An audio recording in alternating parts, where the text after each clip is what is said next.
The Atlanta Falcons playing today for a first-round bye.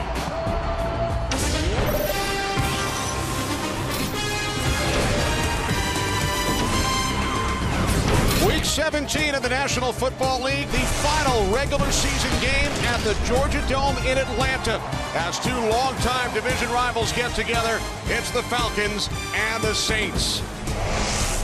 Happy New Year, everybody. Kenny Albert, along with Daryl Johnston and Laura Oakman. This should be a lot of fun today. Two highest scoring teams in the NFL, and for the Atlanta Falcons, with a win, they would clinch the number 2 seed in the NFC and a first-round bye. But head coach Dan Quinn didn't want any of that conversation around the locker room this week. It's more about them putting their stamp on the division this season. Last year, they finished at 1-5. A win today flips that to 5-1. On the other side, Saints will miss the playoffs for the third straight season, but looking to finish strong. They've won their last 2 games. And kind of the same thing with Sean Payton and his motivation. We thought the difference between 7-9, 8-8 might have been a topic that was discussed, but for them also, this is a week-to-week process. Trust your plan, trust your preparation. Let's knock off the NFC South champs. The top 2 offensive teams, the 2 highest scoring teams. And before we get started, down to the field at Laura Oakman. Laura. Hi, Kenny. When the Falcons flew home from Carolina, they had no idea the outcome of the Bucs-Saints game until they landed, and Captain Dan Quinn got on the intercom and said, "Welcome to Atlanta, 2016 NFC South champions." And the plane erupted. They then got off the plane, all gathered around a TV in the hangar, watched Seattle lose, and erupted again. And that was the last time they celebrated. Coach Quinn checked in all week long with trainers, equipment staff, and coaches who all assured him, message received, there was no talk past this game. Kenny? Thanks very much, Laura. The 199th and final regular season game at the Georgia Dome. Saints with more wins here than any other visiting team. Atlanta at 10-5, New Orleans 7-8. Falcons won the toss, elected to defer, so Matt Bosher will get things started. And we are underway in Atlanta. Drew Brees and the Saints will start from their 25-yard line. Well, Drew Brees had a bounce-back game the last couple of weeks, followed up 2 tough stretches earlier in the month with a win against Arizona. And then last week, we had them against Tampa Bay. Everybody talked about how focused he was in his preparation there. You've seen him pregame here this afternoon. We saw his face on the sideline pre-kick. He's dialed it again for the New Orleans Saints. Drew Brees has won more games here than any other opposing quarterback. 7 career wins at the Georgia Dome. As Mark Ingram shifts into the backfield, 60 yards shy of his first 1,000-yard season. On first down, Brees throws it into the ground.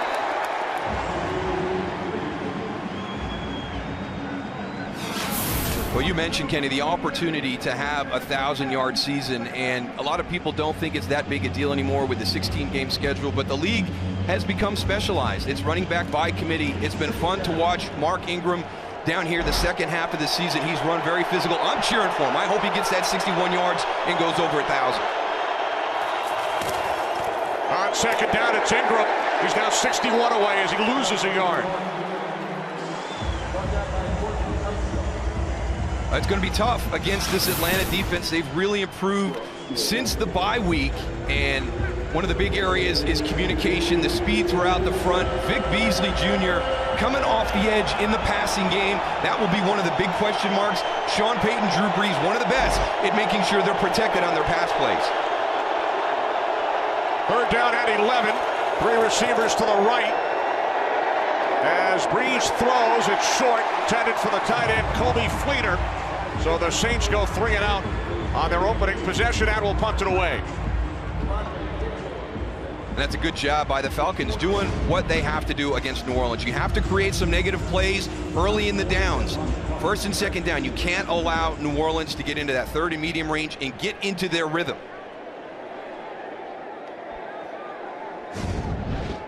Brees starts the game 0 for 2. Thomas Morstead waiting back at his 10-yard line. Eric Weems is back deep for the Falcons. Terrific kick. Taken at the 17 by Weems. He's across the 30 and down at the 31-yard line. Kasim Edebali, the special teams tackle for the Saints, a 59-yard punt. As Matt Ryan leads the Falcons offense out for the first time. What a season he has had here, year two with Kyle Shanahan in this offense. Some bumps in the roads last season, but this year has been completely different. You see right there an NFL record, 13 different touchdowns to receivers in this offense. It's about distributing the football that keeps the interceptions down. Just a great season for Matt Ryan.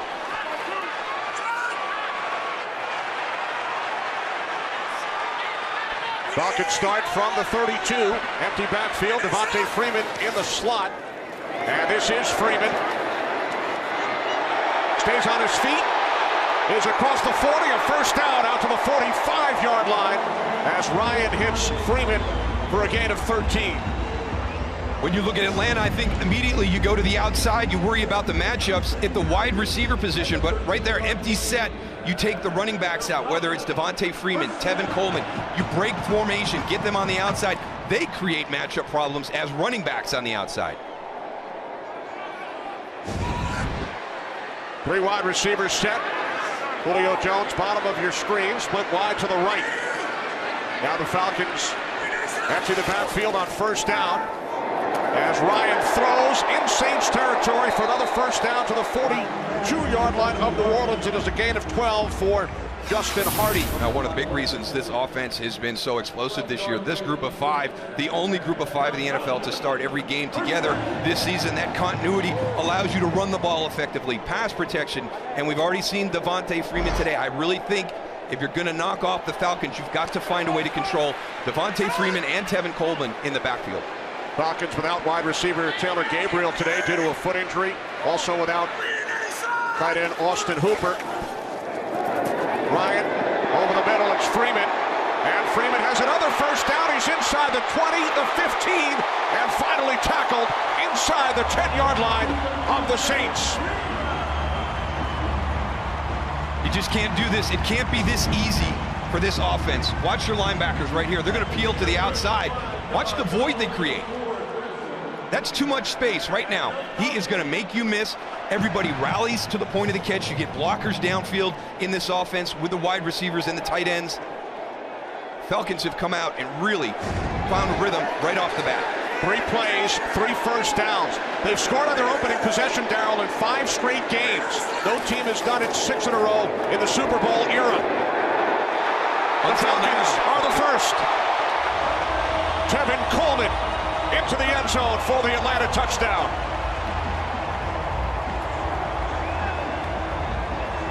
We've had discussions about the skill positions with several teams throughout the NFL this year, Kenny, and I really think that Atlanta has to be up at the top, and it really sets them apart with the running back combination of Devontae Freeman and Tevin Coleman. I just don't know how you do all the coverage. You're coming out of the backfield here and just wide open. You know, a nice little play with Julio coming to the inside. You make Craig Robertson run underneath.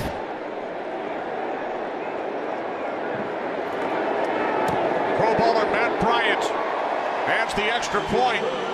4th touchdown for Coleman against the New Orleans Saints this season. What an impressive opening drive. 7-0 Atlanta.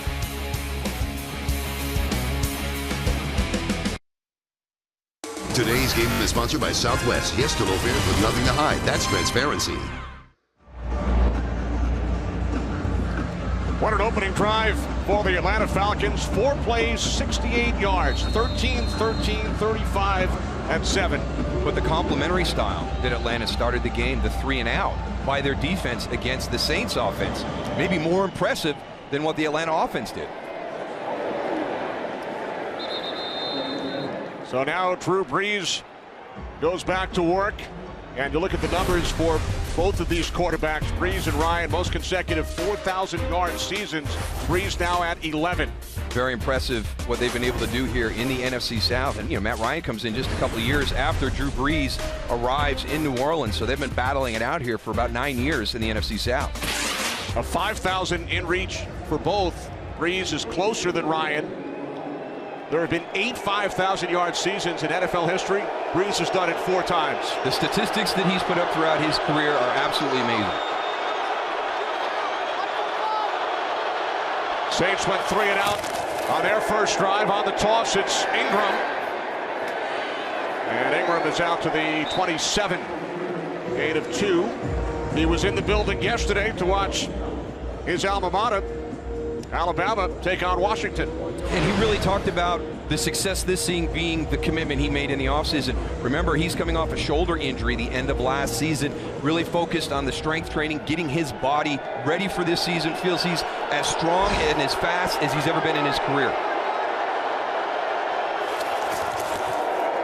Breeze on second down, over the middle, it's Ingram. And he'll be stopped just shy of the marker at the 34-yard line by the rookies Deion Jones and Devontae Campbell. I'm a big fan of what Mark Ingram brings to this offense, and I know it's difficult. Sean Payton has always been a running back by committee guy, maybe ahead of the curve with everybody else. And boy, there for Falcon fans to see Vic Beasley down on one knee. We talked about him at the very top. He's your game changer. And people refer to him as game wreckers in the passing game. You have to account for number 44, leads the NFL with 14.5 sacks this season.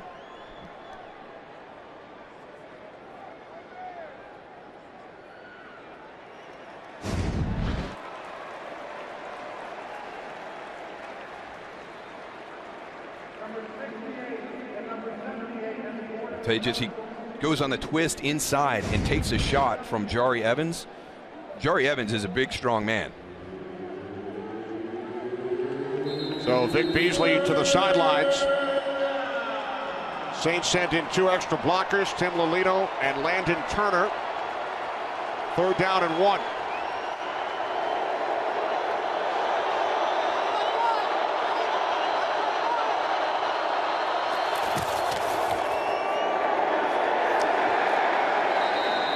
Good second effort as the Saints move the chains. Ingram picks up the first down. It's been amazing. We talk about the statistics that Drew Brees has put up as quarterback, but here's another guy. They seem to just be walking in step. It's like they have that sense, quarterback, head coach, of what the other guy is thinking, and it's been fun to watch them throughout their tenure together down in New Orleans, what they've been able to accomplish offensively year after year. Brees steps up, throws to the outside. He was looking for the rookie Michael Thomas with Jalen Collins defending. And last week, Sean Payton became the winningest head coach in New Orleans Saints history. And one of the things you have to do when you're playing the Saints is you've got to be able to affect Drew Brees.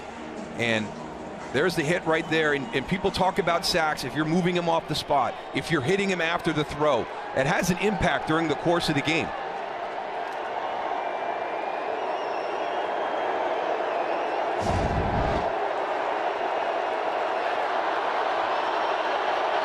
Second down and 10 for the Saints. This is Ingram. And again, unable to get back to the line of scrimmage. I'm very impressed with the start by the Atlanta defense right now. We watched New Orleans versus Tampa Bay last week. Tampa Bay has a good defensive front. New Orleans offensive line did a nice job. Right now, Dan Quinn, the big thing that you'll see in this defense is the speed. He talks about run and hit. And that's what we have seen here by this defense to start this game. There are guys flying around. They are putting pressure on every play that New Orleans runs. 3 rookie starters on that Falcon defense. 3rd down and 11. Breeze to a wide open Ingram. And Mark Ingram has another Saints first down out to midfield. He gains 14.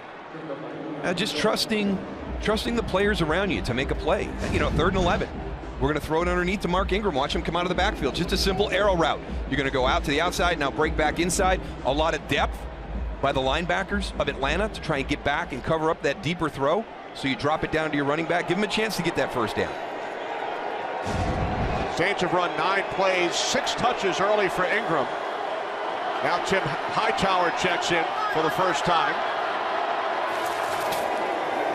1st and 10 from the 49-yard line. And another first down. This is Brandon Cooks, who takes it to the Falcons 39 for a gain of 12. We talked about the skill set that the Falcons can roll out, and one of those teams that's right there with them, obviously, when you're talking about the two best offenses in the NFL, the New Orleans Saints, the wide receiver group, what they do with the running back position, Traveris Cadet, what he does as a running back that can also lead formation, similar to Devontae Freeman and Tevin Coleman for the Falcons. Right, these two teams 1 and 2 in points, yards, and touchdowns this season. And this play is blown dead. Our first flag, it's a false start.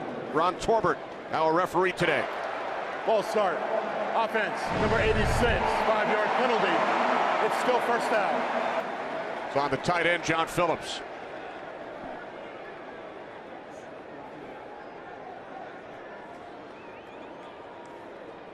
Just little things, Kenny. It doesn't seem like much, but, getting into a 1st and 15, look at these stats. Even with offenses as high octane as New Orleans and Atlanta are, just a little mistake like that puts you behind the curve, puts you behind the chains. It's one of the things that Dan Quinn said they're going to have against the Saints. This is Ingram. Ingram to the 41. Courtney Upshaw, the tackle, as we head to Los Angeles for a game break with Carissa Thompson. Thanks, Kenny. Like Atlanta, Seattle vying for that second seed in the playoffs. Seattle was up 3-0 when Kaepernick hands it off to Sean Jerome for the 1-yard touchdown run. 49ers lead 7-3. Kenny, Darrell, and more. All right, thanks, Carissa. Seattle would clinch a first-round bye with a win and a Falcons loss. Breeze on second down following the penalty. Connects with Thomas. And he's tackled at the 31-yard line by the New Orleans native Deion Jones after a gain of 10. And what a great addition Michael Thomas has been to this Saints offense, working the underneath area right there. They pass him into the zone. And that'll be something that he learns as you're going through the zone to understand that Deion Jones is on the other side and he's coming your way. Good tackle. Look at the form tackle by Deion Jones. Falcons still without linebacker Vic Beasley, receiving medical attention on the sideline. 10th play of the drive for the Saints. On the toss, it is Ingram, and he will not get there. Brian Poole, the rookie out of Florida, makes the stop. Ingram a yard shy. What a great job by Brian Poole. Keep your eyes on 34. Watch him recognize it, come up, get inside Andrus Peat, the tackle. That's a difficult job for those big guys when they get on the outside. Well done by Brian Poole to get back inside and make the tackle. Ingram only 5 yards on his first 6 carries. So the Saints leave their offense on the field on 4th down. Why not? 4th down and 1. Off the fake to Ingram. Breeze directing traffic. And now he throws, and Fleeter makes the catch for a Saints first down at the Falcons' 5-yard line. I really think Drew Brees has a better opportunity to get this if he just tucks it and runs with it. And letting him hold, extends. Look at the confidence that he's going to be able to drop that in with 2 defenders in coverage. That's a heck of a throw.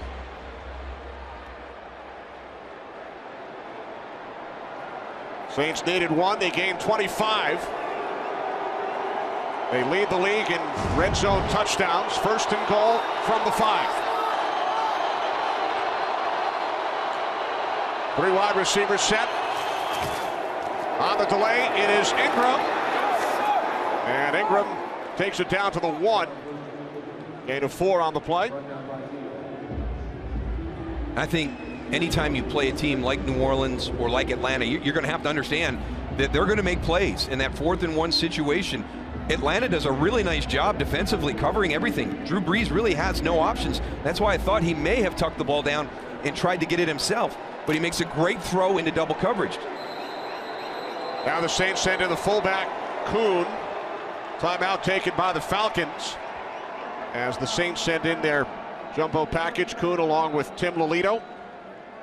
With just under 5 minutes remaining in the first quarter, and the Saints looking to tie the game. Well, that'll be one of the things that we'll keep our eye on here during the course of the game is the substitution that New Orleans challenges you with. They do so many things from a personnel standpoint, especially early in the game, and to the point where Dan Quinn had a little bit of fun with us when we talked to him on Friday, letting us know that he would talk to the officials before the game to make sure everybody was square on substitution rules.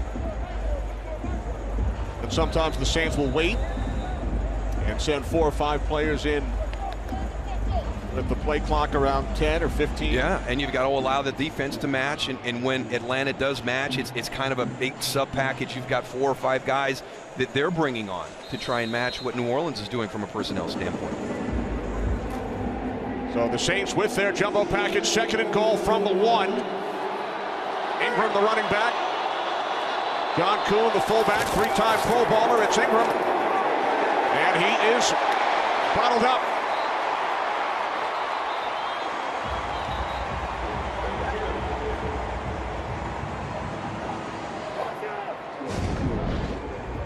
Great goal line defense by the Falcons right here. This is very impressive. We talk about speed. Leroy Reynolds right there, great vision, sees the blocks, gets around to the outside. Watch him pop in. Mark Ingram thinks he's going to have a walk-in right there. That's a great job scraping off the down block to make the tackle. Ingram limps off. Cadet in the backfield. Now Cadet moves to the slot right. 2 tight ends. Breeze throws to the end zone, and it is Fleener who makes the catch for a Saints touchdown. And Ricardo Allen, number 37, gets up, tells his coaches they need to challenge that. He says that Kobe Fleener did not possess it going to the ground. Saints trying to hustle the kicking team out onto the field.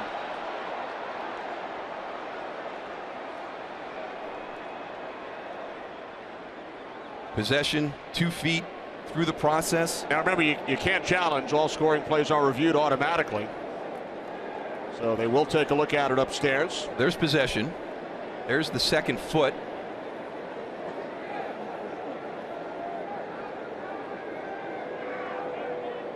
Now, Ricardo Allen, he gets a punch on that ball. It's loose right there. So he motions right away.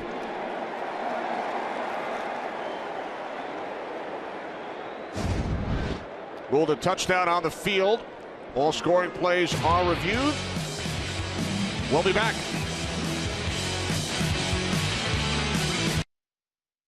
Today's game is sponsored by Bud Light. Strike gold and you can win Super Bowl tickets for life.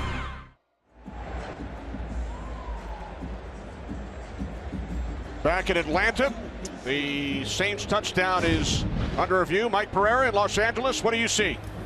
Well, I'll tell you, as we're watching the play, he's going to the ground, in my opinion, here. And now when he goes to the ground, watch the ball slip out of his hands onto his wrist. The ruling on the field will be changed. The runner began going to the ground before completing the process of the catch.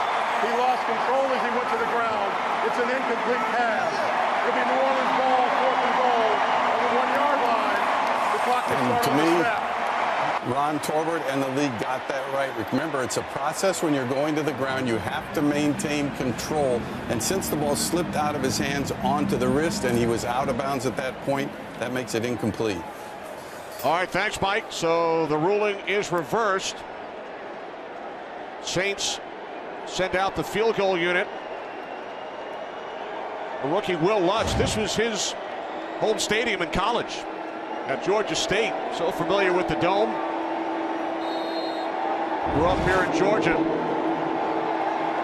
Friends and family on hand today. And Lutz connects. He's hit 12 consecutive field goal attempts, 30 straight kicks in all.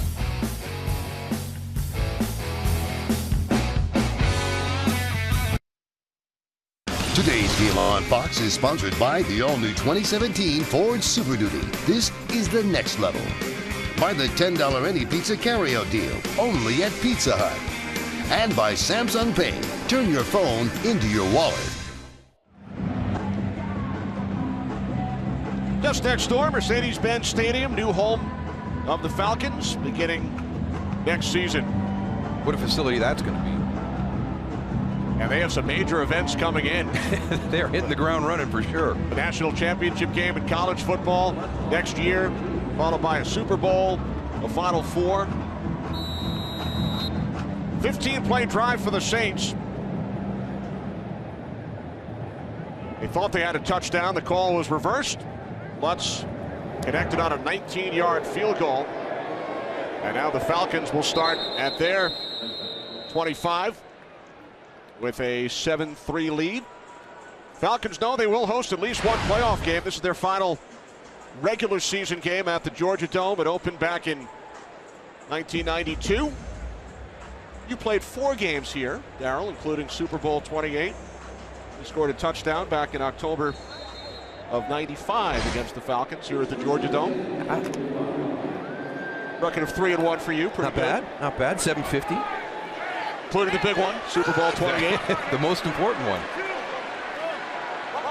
So the Falcons go back to work from their 25-yard line. And Freeman found a hole. He's across midfield.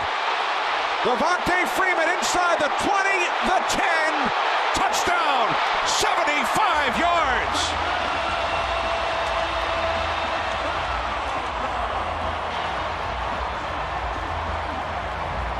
I thought it was really interesting talking to offensive coordinator Kyle Shanahan about the 2 running backs. And he said, you know, a lot of people look at them and think they're very similar in what they do. They can do everything we ask them, but they've got some things that they would do better than the other. Devontae Freeman becomes your between-the-tackle guy. Here's Roman Harper, safety, down in the box. You can't allow that to happen. You get everybody blocked up. Sterling Moore coming in from the outside as the corner support. And once Devontae Freeman gets a step on you, very rarely are you going to catch him from behind. His longest career run, he goes over 1,000 yards for the season. And how about this? The Falcons have run 5 plays. They have 5 first downs and 2 touchdowns. 5 plays. Think they want the number 2 seed? Bryant, the extra point. Freeman takes it 75 yards into the end zone. 14-3 Atlanta.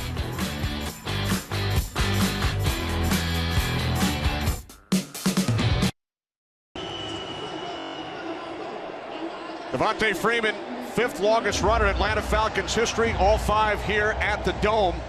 And the Falcons lead 14-3 in the middle, offensive coordinator Kyle Shanahan. How much fun is he having with all these weapons out there? He talked about this offense being very, very challenging to opponents because of the traits. Because we've got a lot of guys with specific traits. It's hard to cover all of the different things that the guys on our offensive side of the ball can do. And right there you saw Devontae Freeman between the tackles, squaring people up in the hole, a 75-yard touchdown run with very small spaces, trusting the guys up front. And then one of the guys he was talking to on the sideline, Mohamed Sanu. And why is that? He's got the key block. You got a great down block with your right guard and right tackle, and then look at Mohamed Sanu get in there and dig out Roman Harper.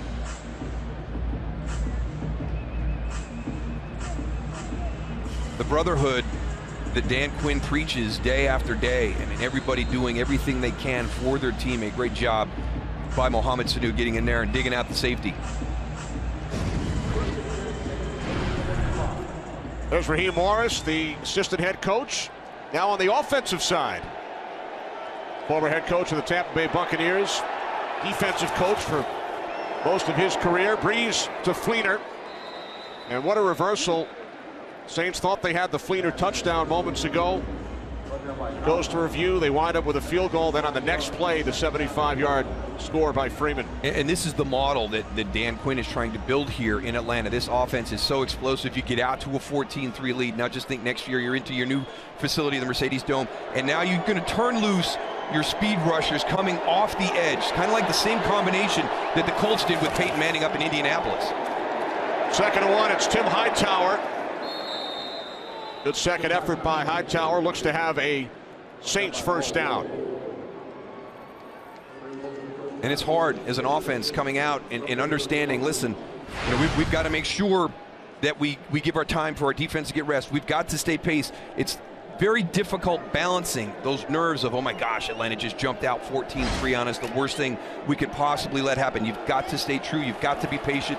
Just keep chopping out there, making positive plays. By the way, Philip Wheeler is in at linebacker for the injured Vic Beasley. Questionable return due to a shoulder injury. This is Thomas. And Thomas stayed in bounds. Picks up a first down. And in the process, Michael Thomas, the rookie out of Ohio State, goes over 1,000 yards for the season. And this is an offense that, you know, we talk about how good these wide receivers are. One of the other things is the run after the catch. I mean, all of them have that quality. So Thomas joining Marcus Colston as the only Saints rookies with at least 1,000 yards receiving during their rookie seasons. Here's Hightower, and he has a first down and more inside the 25, down to the 19-yard line of the Falcons. We saw Ingram limp off earlier, so Hightower in the game, and he picks up 25. And now some late flags. It'll be interesting to see what happens here. Are they going to give that on Courtney Upshaw for initiating it, or did Tim Hightower get caught reacting to it?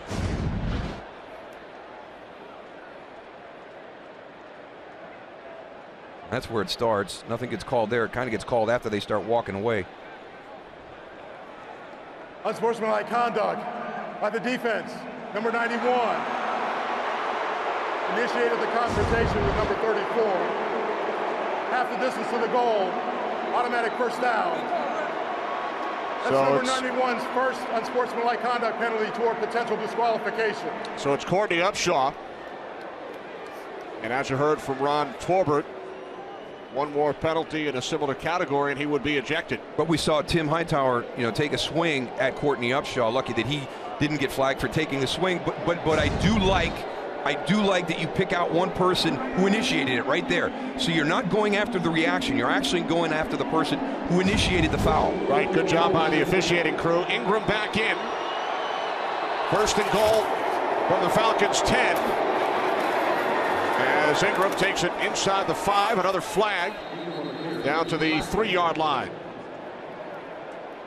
Good to see Mark Ingram back out there. Last time they were down in close, got bent backwards.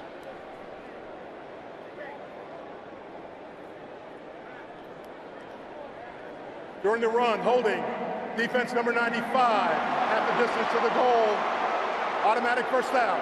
That's on the 12-year vet, Jonathan Babineau. And the guys inside, you're trying to hold those offensive linemen. You don't want them to be able to climb up and get to that second level. That's when your big runs happen, is when your linemen get up to that second level. So Jonathan Babineau holding, trying to prevent that from happening. 12th season with the Falcons. First and goal from the 2-yard line. Off the fake to Hightower. Breeze can't find anyone and now throws it through the back of the end zone. Good job by the Falcons defense. Again, we talk about getting Drew Brees off his spot, getting hits on the quarterback. Watch, he's got to hold it. He's going to throw it away, but that allows Jonathan Babineau to come in, give him a little nudge, goes down to the ground.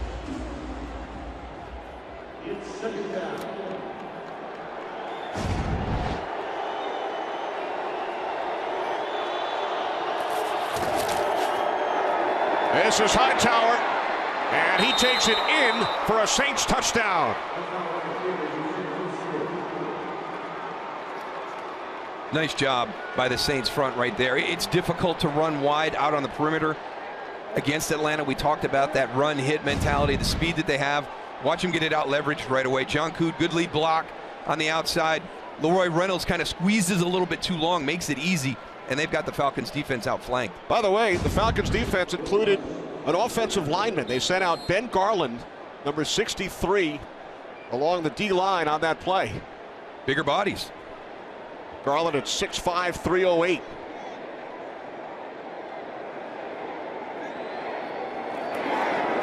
Here is Lutz. He has the extra point. So Tim Hightower with his 4th rushing touchdown of the season, pulling the New Orleans Saints to within 4 in Atlanta. 9th, but still eliminated from postseason contention. Patriots clinch home field throughout the AFC playoffs. Tony Romo plays for the first time this regular season, throws a touchdown pass, but Cowboys lose their regular season finale. All 3 quarterbacks played today for Dallas. Prescott, Romo, Sanchez.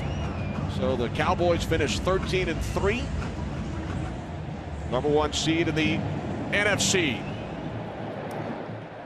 17 points scored the last 3:01 here in Atlanta, as the Falcons' high-flying offense heads back onto the field. Prior to today, over 500 points. They lead the league. 53 offensive touchdowns. 413 yards a game, trailing only the New Orleans Saints. First time these teams met, 77 points. Falcons won the game 45-32. We are closing in on 300 total yards here in the first quarter. Unbelievable how let's see if we can get there. Offenses are. Need 16 yards in the final 52 seconds. Movement prior to the snap.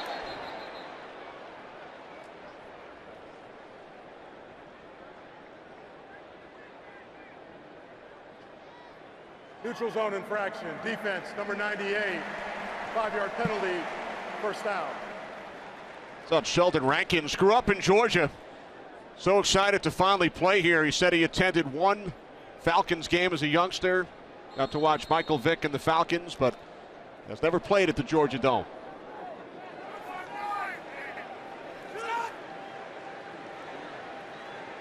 And now here he is in the final regular season game. Ryan going deep on first down, looking for Julio Jones. There is a flag. The 11-year vet Roman Harper defending.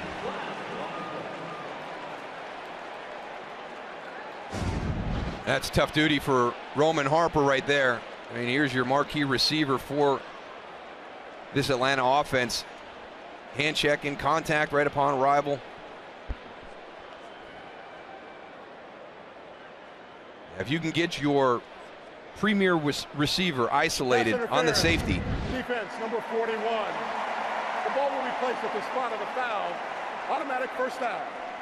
That's definitely something that Kyle Shanahan, you know, in his preparation, looking at formation personnel, how the Saints defend, getting that matchup that he's trying to create. 46-yard penalty. 1st and 10 from the Saints 24. Falcons empty the backfield. Final minute, first quarter.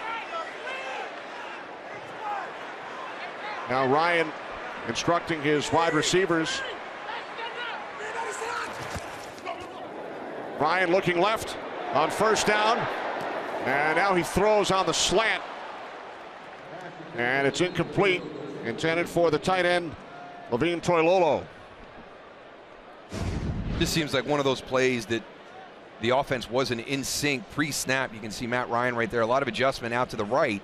And then he actually had motion coming from the left side later in the play call. So just one of those plays that didn't look like it had a shot from the get-go. And that was the first play the Falcons have run today in which they did not pick up a first down or score a touchdown.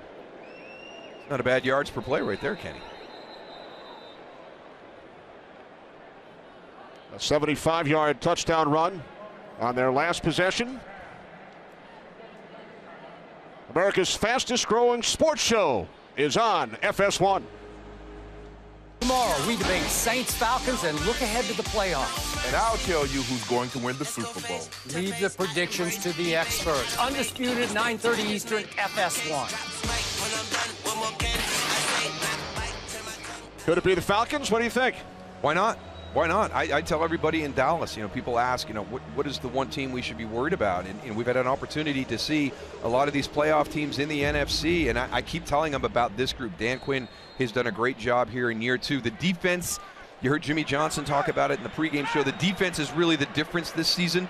They had great skill players last season, but now they're playing really good complementary football.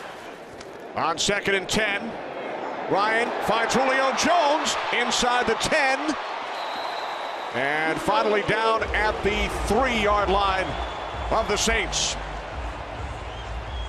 They're just everywhere. You don't know what to do. You play zone coverage, here comes the blitz. And Julio Jones runs right through it. I mean, it's amazing sometimes where the one guy that you have to stop seems to be able to pop up uncovered throughout a defense. Time winding down in this first quarter. And the Falcons will not get the snap off in time. So they will head down to the other end.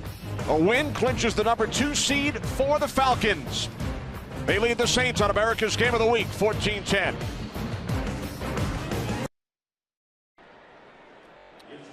Final regular season game at the Georgia Dome. These fans hope to see at least 2 postseason games here over the coming month. First and goal from the 3 as we begin the second quarter. And this play is blown dead. Prior to the snap, false start. Offense number 67, 5-yard penalty. It's still first down. That's on the left guard, Andy Levitri. Maybe more important on that play, a little mix-up between Matt Ryan and Tevin Coleman on which way to go with the ball. Well, we did hit over 300 combined yards in the first quarter. 24 points, 17 first downs. First and goal from the 8 following the penalty. As Ryan throws, it is Julio Jones, and he is tackled inside the 1. Greg Robertson the stop. The Saints defense is doing a nice job mixing it up, trying to challenge Matt Ryan. We've seen man coverage, zone coverage down here, zone blitz schemes. But this offense is just so efficient. Dennis Allen mixing it up well, but can't seem to get this offense out of rhythm. Second and goal. Freeman in the backfield.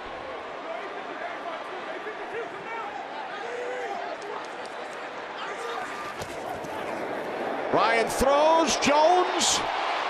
Touchdown.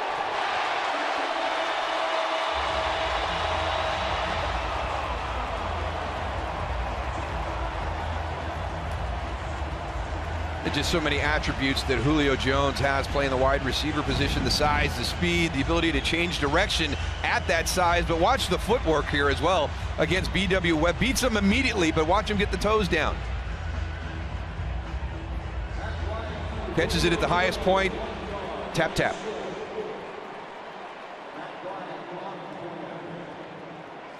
Falcons with touchdowns on all 3 of their possessions.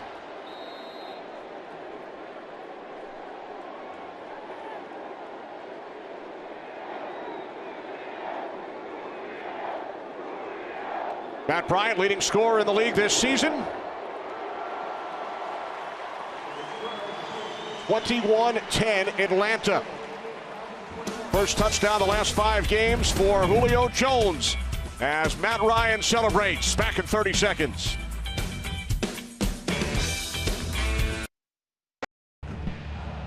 Kenny Albert, Darryl Johnson, Laura Oakman back in Atlanta. How about that bottom line for the Falcons? 3 touchdowns on 9 plays. It's unbelievable how explosive this offense is. And when we talked to Jarris Byrd, they played in week 3, and I thought it was interesting as you got ready for the game to see the changes in both of these teams from week 3 to week 17. And Jarris Byrd told us, as explosive as they were in week 3, they are more explosive now at the end of the season. Falcons have already scored 40 points in a game 5 times. Matt Ryan now with 2 touchdown passes today, 36 on the season, so he's now tied with Aaron Rodgers for the league lead. Drew Brees one behind. Thought he had his 36th earlier.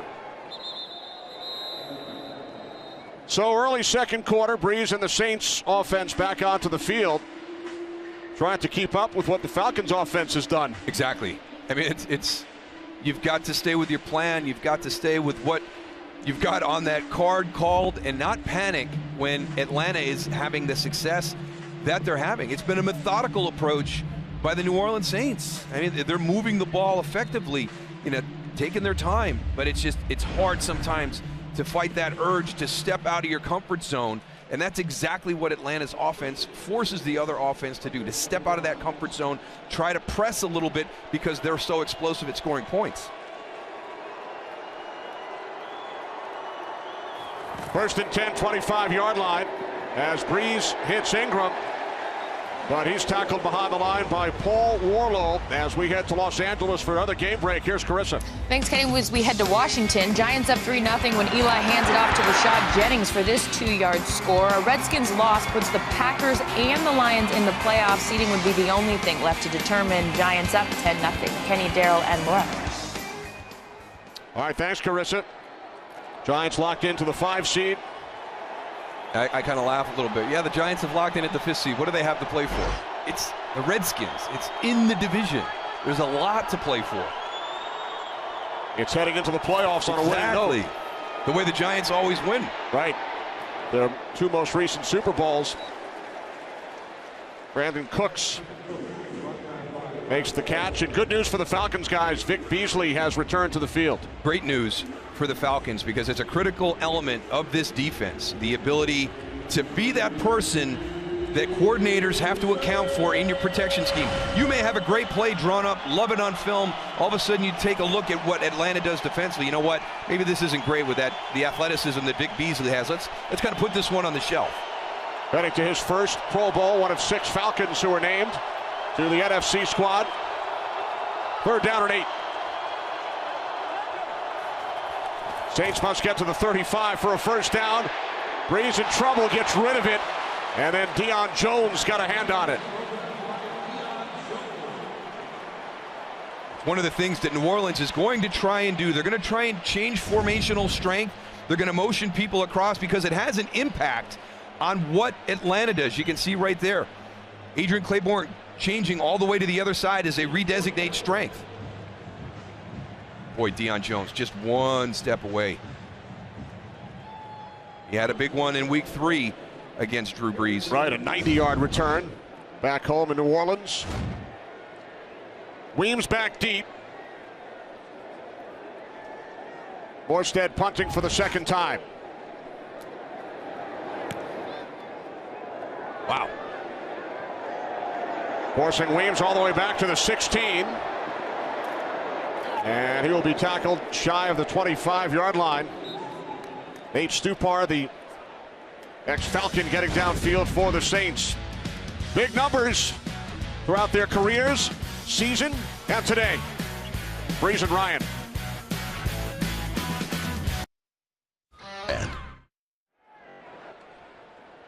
3 touchdowns on 3 possessions, only 9 plays run by the Falcons. They have 8 first downs. What happened on that other play? Here's Freeman, and he gets wrapped up. So now 2 plays without a first down for Atlanta. They've scored 21 points. They've had the ball for under 4 minutes. Yeah, I think this is what Chip Kelly was talking about when he came to Philly. The time of possession is a meaningless stat in the NFL. Well, you have to be doing something like Atlanta's doing with it every time they have the ball. And maybe, you know, this Saints defense has an opportunity right now on this drive to just kind of steady themselves a little bit. Ryan 7 of 8 to start the game, 2 touchdown passes.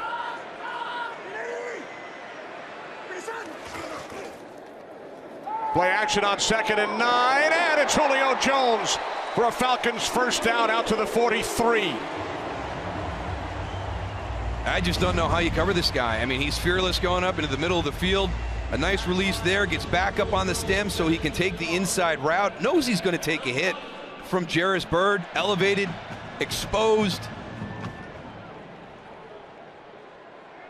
Heading to his 4th Pro Bowl, 18-yard pickup. Not only 1 catch in that first meeting.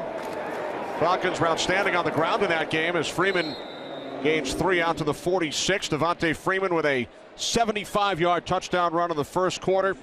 Goes over 1,000 yards for the 2nd time in his career.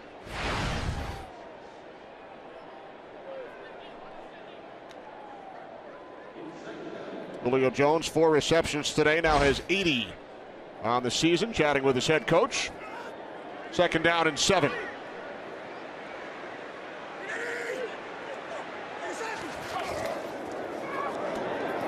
Ryan with time on 2nd down, throws near side, and it is complete in Saints territory to Aldrick Robinson for a 17-yard pickup. It's just like there's not enough defenders on the field to cover all these weapons. Nice route right here, gets BW Webb to turn, quick break to the sideline.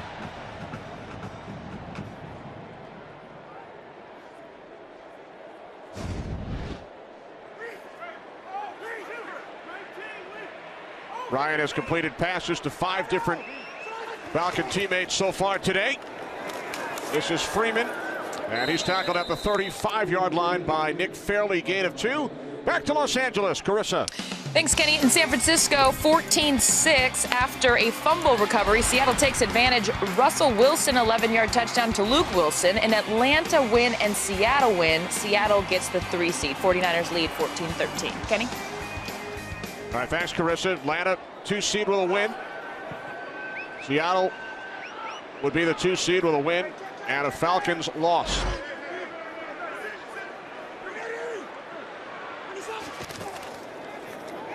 On second down, this is Coleman. Tevin Coleman to the Saints 33. Cameron Jordan, the tackle. And here's that changeup at the running back position. We've seen what Devontae Freeman can do. Now you're going to get Tevin Coleman, and he's more of that slasher guy. So now you have to be ready for the perimeter run game. And Sean Payton was talking to his defensive guys this week. You know, understand when they do this outside zone, it's going to be a little bit wider. Their landmarks are a little bit wider when Tevin Coleman has the ball. Now you switch it up. Here comes Devontae Freeman. Now you want to maybe focus on runs in between the tackles. First time the Falcons have gotten to 3rd down today. 3rd down and 6. Ryan's pass is caught for a first down by Mohamed Sanu. So the Falcons convert, move the chains, gain of 10 for the ex-Cincinnati Bengal. Still one of the funniest things that we've ever had. You get a chance to sit down with Peyton Manning, and he said, why should we wait till 3rd down to get a first down? It's exactly what Atlanta's doing here today. Just so explosive that they're converting on 1st and 2nd down. Now 1 for 1 on 3rd. Ryan on 1st down, it's complete. Toilolo, another Falcons first down to the New Orleans 5. This is such a good play design because it's a tiered route. It's a bootleg out to the right, but it's a slow drag with Levine Toilolo, the tight end, right here. So everybody, he goes all the way down inside, gets completely lost. Now he just kind of slides back out, but you had receiver in the flat, receiver intermediate, and receiver deep. The defense turned and ran, covered that portion really well, but they forgot about the tight end. 1st and goal from the 5. It is Coleman. Remember, the Falcons have scored a touchdown on every possession today, each of their first 3.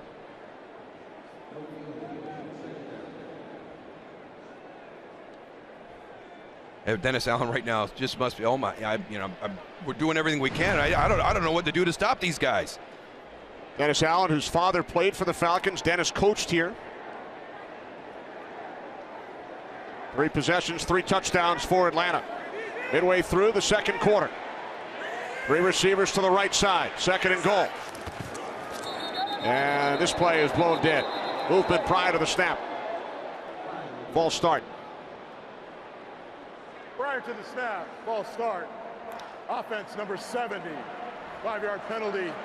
2nd down. Left tackle Jake Matthews. I got to get those cleaned up. Can't have those at home, not in your own stadium. And it was one of the things that Matt Ryan said they've gotten better at second half of the season. He said early on we had some issues with procedural problems, and we were getting stuck in 2nd and 15, 1st and 15s. We get it to 3rd and 1 and get a 3rd and 6.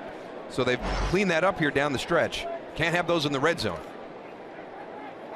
This pushes the Falcons back to the 10-yard line. 10th play of the drive for Atlanta. As Coleman sets up in the backfield to the left of Matt Ryan. 3 receivers to the right. Ryan steps up, and now he throws. End zone touchdown. Mohamed Sanu.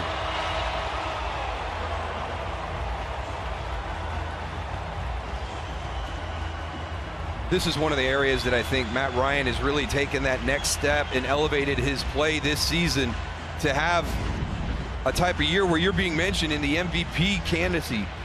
Watch this as he climbs up in the pocket, eyes down the field. His movement within the pocket has really improved this year. Now they've got the bootlegs and the different type of movement things where they get him on the edge, but when the play breaks down and Matt climbs in the pocket, extends it just a little bit, I think that's really been a big part of his game this year. First touchdown last 7 games for Sanu, his 4th of the season. Bryant the extra point. 4 touchdowns on 4 possessions, and Matt Ryan is now the league leader, his 37th scoring pass of the season.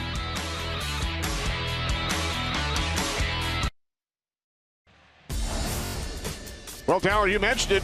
Matt Ryan certainly a candidate for NFL Most Valuable Player. Of course, Ezekiel Elliott. What a rookie season for the Cowboys.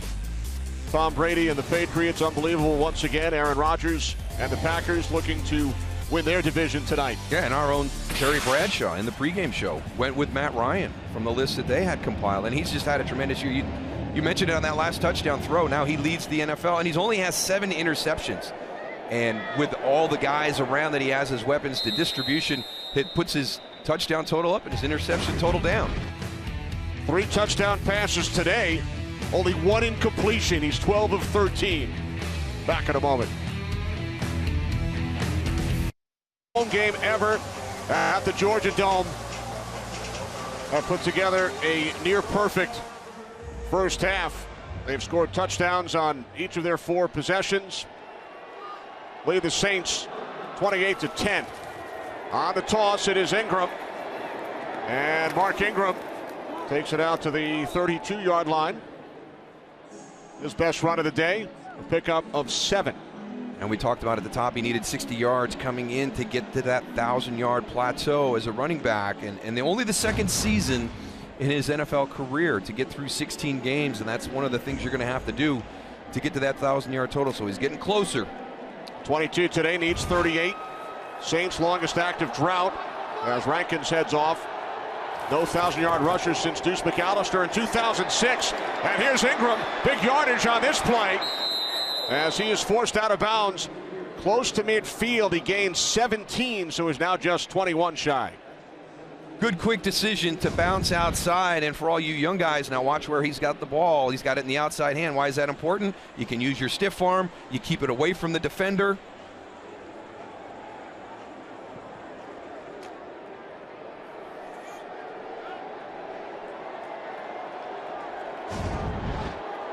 Hightower in for Ingram.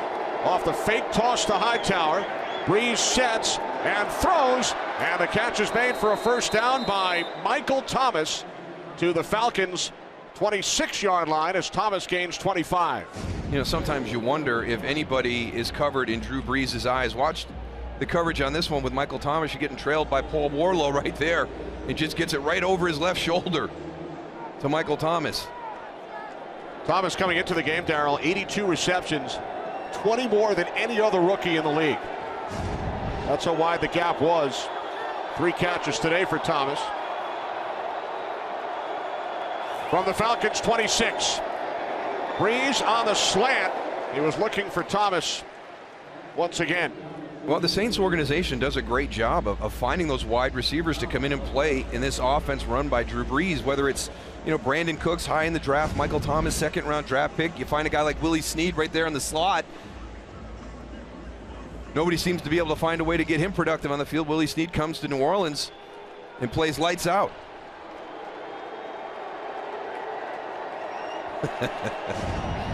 Using the head as a little brace to get up. That would not feel good. Here's Ingram. Gains a yard down to the 25. Under 5 minutes remaining, second quarter. In Atlanta, Kenny Albert, Darryl Johnston.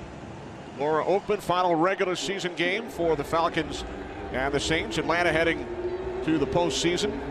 I really compliment Sean Payton right now, not getting caught up in this track meet style offense that Atlanta's running. His offense comes out methodical down the field. There's pressure on you to get points with every possession, but they're not trying to chase it, keep up pace with this Atlanta Falcons offense. It's had an unbelievable first half. Saints know what it feels like from the other side throughout the Peyton Breeze era, as Cooks will not pick up the first down. He was ruled down at the 22-yard line, and the Saints will send out the field goal unit. You've got to get your points, and you run it short of the first down, hoping that Brandon Cooks can catch it, make somebody miss. But there's another one of these young guys, Keanu Neal, here for the Atlanta Falcons. They've got a really, really good group of young defensive players that are just continue to grow and get better. Cooks ruled down before the ball came out. So here's Lutz, 40-yard attempt. Hit from 19 earlier. Out of Georgia State. And his kick is good. So 13 in a row for Will Lutz.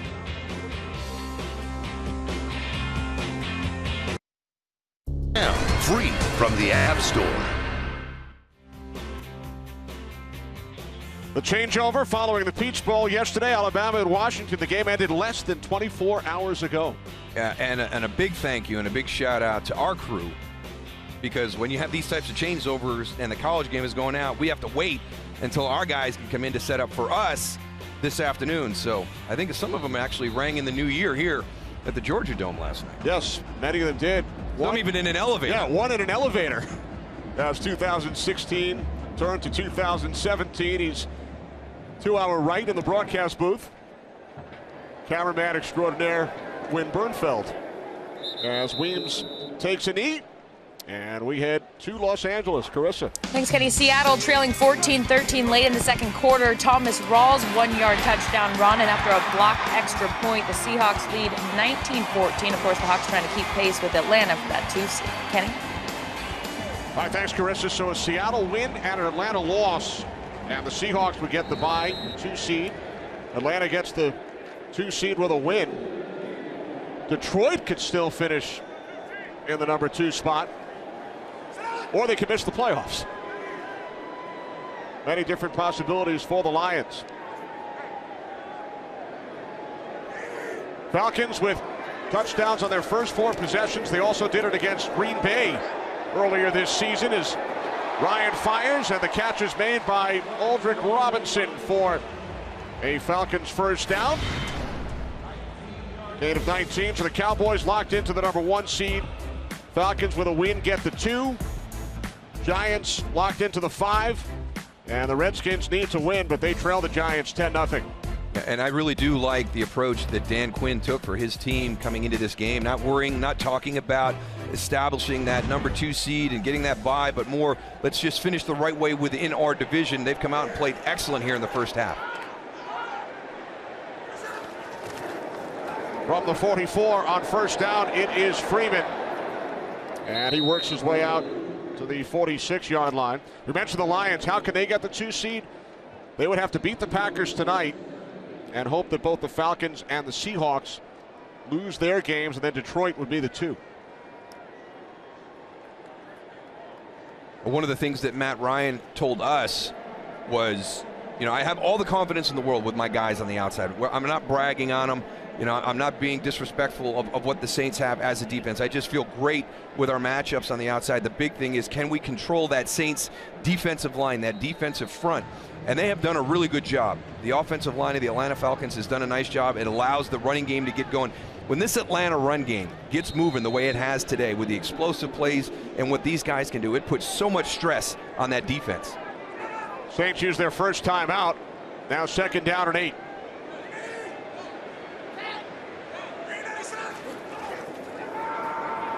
Ryan under pressure on 2nd down, throws it away.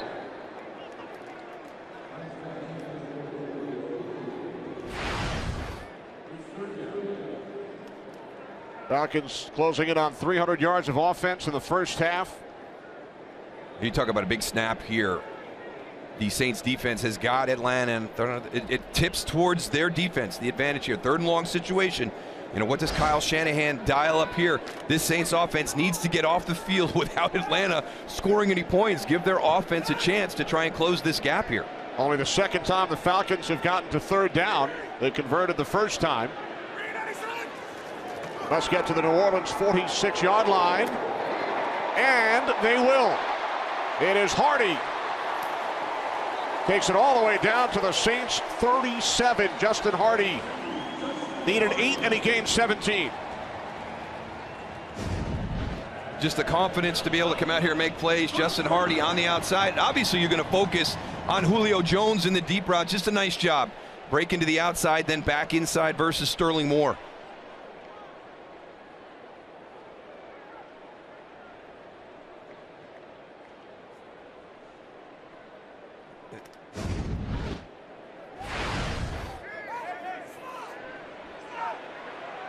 Perfect passer rating for Matt Ryan. Falcons do not have to run a play as we approach the 2-minute warning. And this is Freeman. And a late flag is thrown.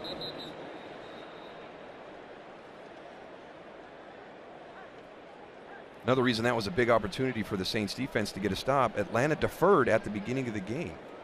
So they're going to get the ball coming out here again at the second half. It's kind of working out exactly how you plan it when you do to the deferment. Holding. Defense, number 90. 5-yard penalty from the end of the play. Automatic first down. This is the 2-minute warning. That's on Nick Fairley. So we have hit the 2-minute warning in Atlanta. Falcons 4 touchdowns, 4 possessions as they look for the first round bye. Follow your favorite team all season long. Go to iTunes.com/NFL. America's Game of the Week from the Georgia Dome. Falcons lead 28-13 from the Saints 30. This is Sanu, and he's inside the 20 to the 15-yard line. Gain of 15 for Mohamed Sanu. And they just throw so many different things at you, make you defend so much of the field.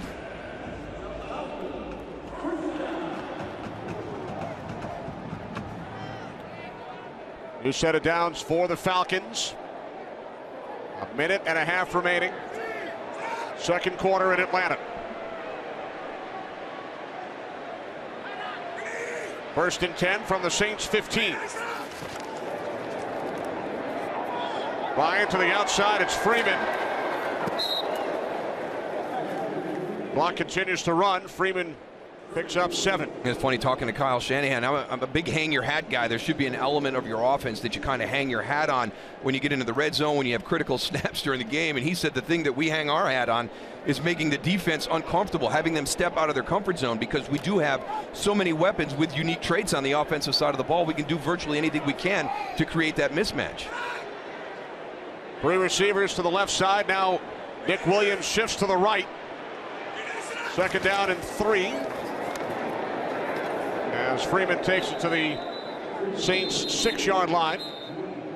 And a timeout is taken with 35 seconds remaining in the first half. And we've been talking about the fact that the Falcons can earn the bye with a win today. You won 3 Super Bowls. You had the bye every time. We've also seen some wild card teams go all the way in recent years. How important is that bye? Well, during the time that I played, it was very important. It was the number 1 or number 2 seed in the NFC that was going to the Super Bowl on a regular basis. We've seen in the last decade and a half, the 2000 Ravens, we've seen the Packers, the Steelers, the Giants take the wild card route. I think what it really boils down to is who's playing really good football in the month of December. Right now, you've got the Atlanta Falcons, potentially the number 2 seed, playing some of the best football in the NFL. So there's that dangerous combination of the bye, home field that first week. Something funny happens in Dallas. All of a sudden, you're hosting the NFC Championship game. Third down and 2 as Ryan throws. End zone touchdown. Justin Hardy.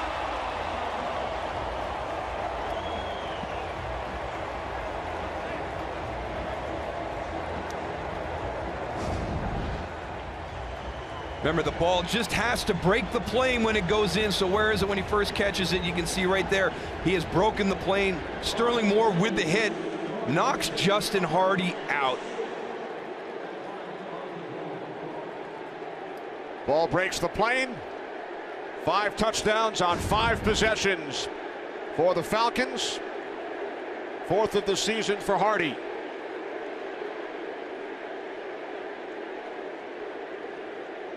Wide receiver coach Raheem Morris, proud of his guys again. We've talked about this group, how deep they are, how much they challenge. Dan Quinn told us he was out looking for a wide receiver coach. Couldn't find somebody he had a connection with. Went to Raheem Morris, asked him to switch because a football coach is a football coach. They were together at Hofstra back in the late 90s, early 2000s. Dan Quinn as a coach, Raheem Morris as a player, back together in Atlanta. Falcons lead 35-13. What's coming up at halftime, Kurt Menefee? Coming up on the Visa halftime, earlier today, New England wrapped up the AFC's home field advantage. Meanwhile, Oakland is playing right now. So is Kansas City. Both those teams trying to be the number 2 seeds in the playoffs. Join me for the Visa halftime report. Well, I don't know if Oakland's really playing. They're down 17-0 to Denver, so they're out there, Kenny, but I don't know if they're playing. What do you think of those hats, by the way, on the guys? I like it. New Year's hats. What a season for Oakland. Despite trailing 17-0. Well, a happy new year for the Falcons. First time they've scored touchdowns on their first 5 drives since New Year's Day 2012 against the Bucs. Everybody make note of that in the NFC South. And the next time the calendar comes around on January 1st, make sure you've got your pass defense ready to play. Not forgetting. Falcons have also, in their final regular season game here at the Dome, they've tied their franchise record most points in the first half. They did it back in 2009 at San Francisco. So it's the most points they've ever scored in the first half at the Georgia Dome. As we head back to Los Angeles for an update with Carissa. Thanks, Kenny. Here's a little AFC West update. You guys were talking about it. Trevor Siemian to Devontae Booker has the Broncos up 17-0. Matt McGloin left the game with a shoulder injury. Connor Cook is in for the Raiders. Then we head to San Diego. Alex Smith to Sharkhandrick West, plus an additional field goal after that score. KC is up 20-10. If these scores held, Oakland would drop to 5. KC goes to 2. Hope you got all that, Kenny. Absolutely. Thanks, Carissa. So that's what Oakland's playing for. They could drop to 5. New England clinched the #1 seed earlier today. Oh boy, lose Derek Carr and now potentially lose Matt McGloin, your backup. Breeze to Fleener.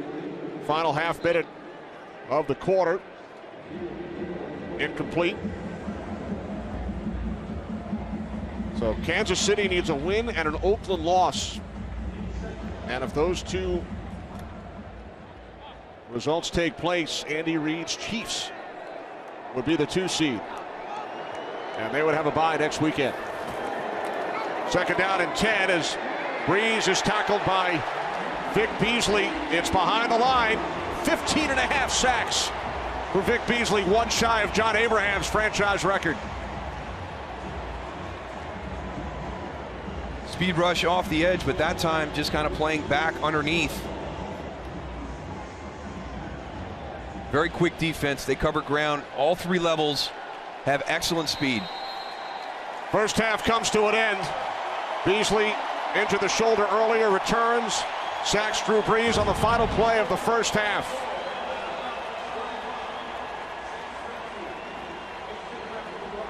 Nice job coming back underneath. What a season for Vic Beasley. And to make matters worse for the Saints, as you mentioned, the Falcons deferred, so they will get the ball first following halftime. Matt Ryan with 4 touchdown passes in the first half. And this has just been a machine here by the Atlanta Falcons, and everybody's in the mix like it is week after week. So many weapons on this offensive side of the ball for the Atlanta Falcons. Coleman, Jones, Sanu, and Hardy with the touchdown receptions today. Devontae Freeman also ran one in from 75 yards out. So the Falcons with 5 touchdowns on 5 possessions in the first half as we send it to Los Angeles for Kurt and the gang with the Visa halftime report. Back in Atlanta, first half moments brought to you by Febreze.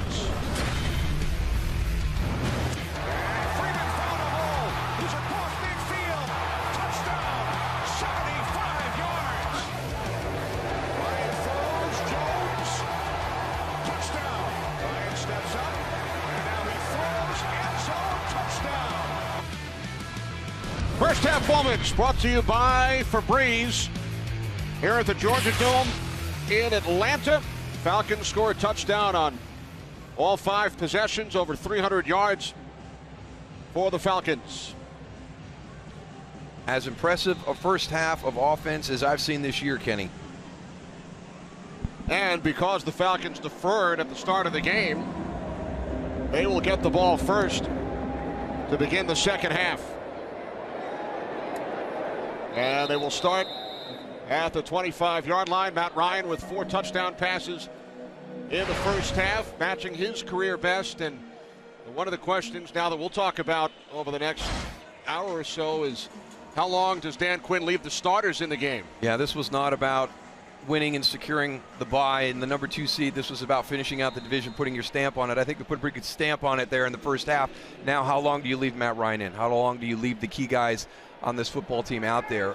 Julio Jones missed a couple of games there in the month of December with a toe. So, when does all of a sudden your thinking shift to getting ready now for the next challenge in the season? Matt Ryan, the first Falcons quarterback with 4 touchdown passes in the first half of the game in franchise history, as Freeman gains a couple, and we head downstairs to Laura. I'm going to help answer that question. When does the thinking shift for Dan Quinn? Not right now. He told the team at halftime, do not look at that scoreboard. We need to come out here offensively, defensively, special teams, all 3 phases, be ready for their big shot because they're going to take it, and we need to finish this out. The only thing we are thinking about right now, not the scoreboard, the start of the 3rd quarter and finishing strong. All right, thanks, Laura. We will keep an eye on it. With the Falcons leading 35-13, 2nd down and 8. As Ryan's pass is caught out at the 32-yard line by Hardy. His messaging is so good to the team to create a single focus, and talk about somebody who was focused in the first half. Twice as many touchdowns as incompletions. Leading the NFL now with 38 touchdown passes. Falcons 3 for 3 on 3rd down in the first half. 3rd down and 2.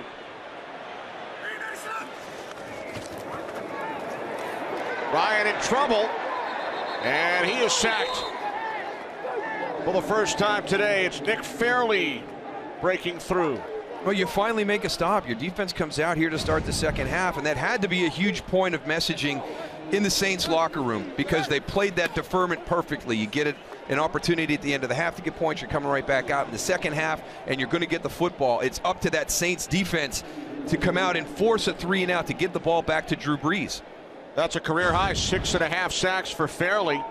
So Matt Bosher out to punt for the first time as the Falcons go 3-and-out after scoring touchdowns on all 5 first half possessions.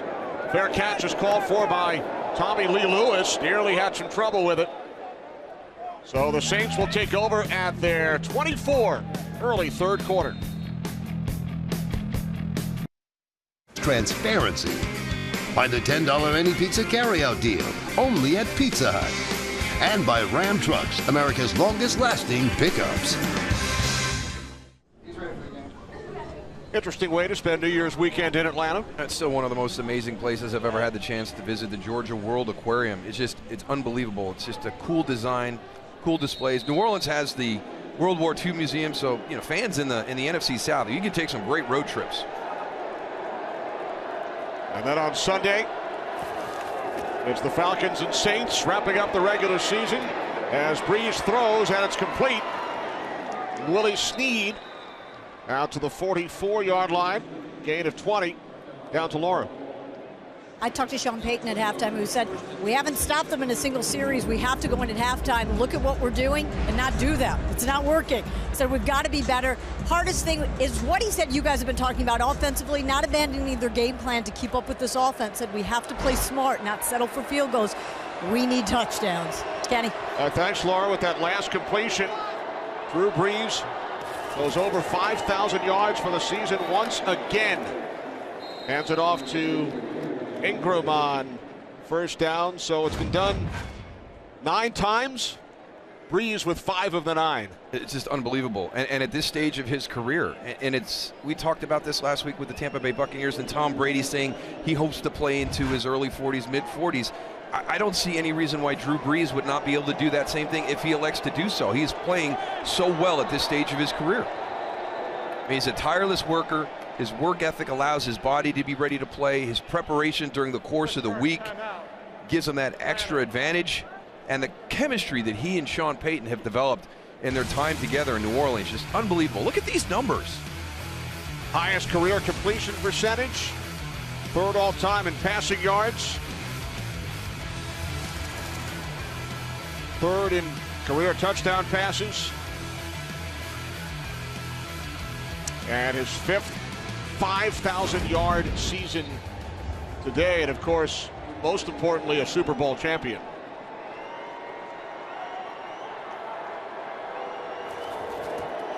Here's Breeze on 2nd and 9.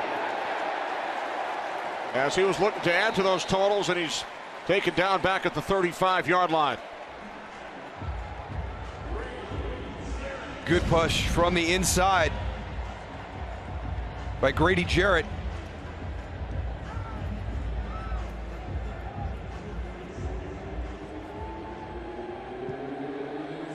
Gee, little extra. Oops. 4th sack of the season for Jarrett.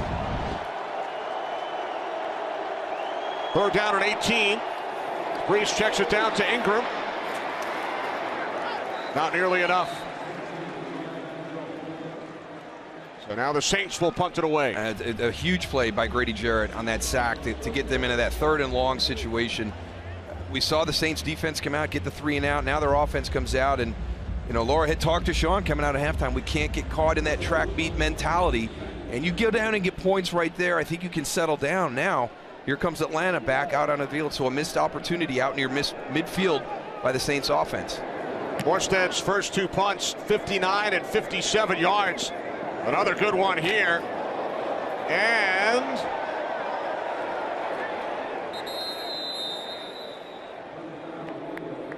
Tommy Lee Lewis attempting to keep it out of the end zone, and he did. Excellent job by Lewis.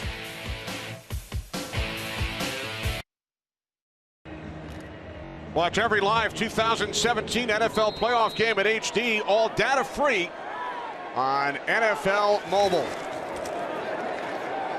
Ryan throwing out of the end zone, intended for Jones. And it's Sterling Moore who breaks it up. Well, that's just evidence about the way that this team is structured under Dan Quinn as your head coach. He wants everything to be aggressive. Offensively, defensively, special teams, even play calling and coaching. I mean, 1 yard line, you're taking a shot down the field. You're trying to go for the big play coming off your own end zone. Only the 3rd incompletion of the day for Ryan. Good job by Julio Jones working back to prevent the interception by Sterling Moore. Now 2nd and 10 for the Falcons from the 1 yard line. Ryan again looking to throw from the end zone, gets rid of it, and the catch is made by Jones for a Falcons first down out at the 16. All the Falcon fans holding their breath on that play right there. Your quarterback is climbing up in the pocket. He's exposed. Can take the big hit, land funny, anything can happen, but he finds a way to get the conversion. And again, I think that's the part of the game that Matt is really kind of taking it to the next level, his ability to move up in the pocket and make the throws down the field.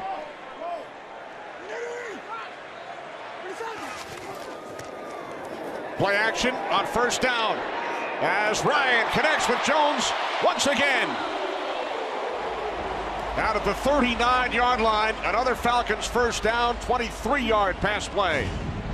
Now, there's nothing really conservative in the play calling by the Atlanta Falcons offense. I mean, coming off your own end zone, backed up at your 1 yard line, and you come out and you've thrown the ball on every play in this series.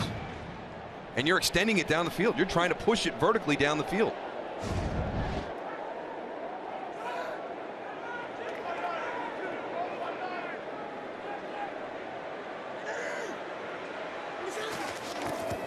From the 39-yard line on first down, it's Coleman. And Tevin Coleman into Saints territory. And he's finally tackled by Von Bell. Yet another big play as Coleman gains 24. And we head for a game break. Carissa. Thanks, Kenny. Alex Smith intercepted by Jaleel Adai, returned 90 yards. Now, Casey's looking to get the 2 seed. They would need a win and a Raiders loss. Oakland currently trailing the Broncos 24-0. Now, if both the Chiefs and the Raiders lose, the Raiders get the 2 seed. Chiefs up 20-17. Kenny? All right, thanks, Carissa. Ryan's pass was deflected and then falls incomplete. Thought of Davison getting a piece of it.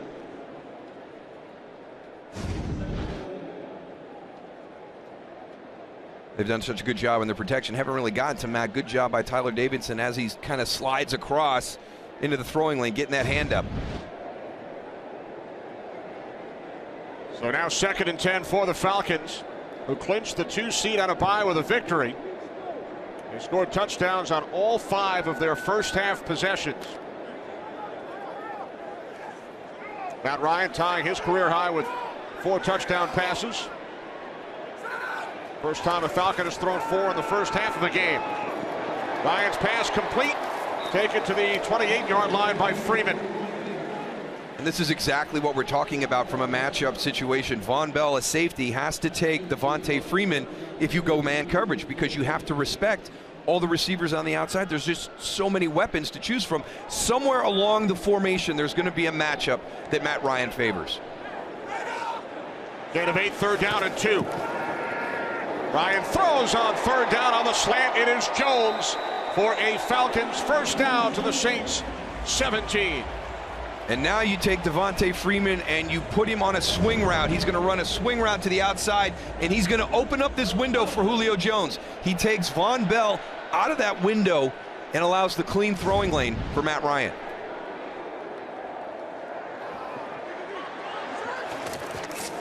From the Saints 17, it's Freeman. Gain of 2, 2nd and 8 upcoming. It seems like they're in a race to see if they can score from 99 yards out faster than anybody has. Right. And it's just been so up-tempo, fast-paced, aggressive down the field.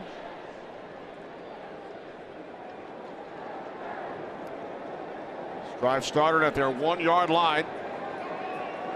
9th play of the drive coming up. 2nd down and 8. Tough to beat Tony Dorsett's time in the 99-yard drive, though, Kenny. True. Up in Minnesota.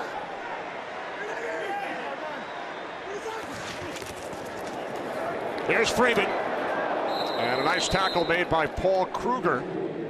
Gain of just 1, 3rd down and 7. And I'm kind of surprised that Atlanta has just been so efficient here today, because in week 3 there was a number of people that weren't available. Paul Kruger's there, but he just got to New Orleans.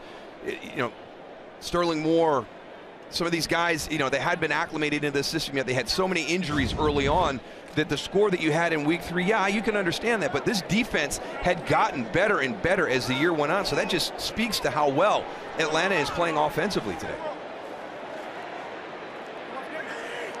3rd down and 7 for the Falcons. Ryan throws near side. It is Nick Williams. And Williams picks up a first down. His 5th catch of the season. Gain of 10. Nick Williams, number 15, is going to motion across. And remember, we've got touchdown passes to 13 different receivers. There's Nick Williams. He doesn't have one yet this year. That's one of the things Dan Quinn was upset with when he found out 13 guys had one. His first question was, well, who doesn't that should or could? Right. Off the play fake. Ryan sets and now throws back of the end zone. Hardy was out of bounds. All right, well, that's the 3rd time that Matt Ryan has taken a hit on this drive. Levine Toilolo, number 80, working down inside and then trying to get lost again. We saw him get lost earlier in the first half. Trying to come back to Justin Hardy as well. But Matt Ryan, we had that play coming out of the end zone.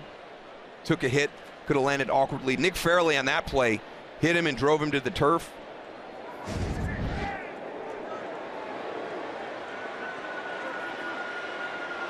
Second and goal from the Saints 4. Off the fake to Coleman. Ryan looking end zone. He throws. Again, Hardy the intended receiver, no flags.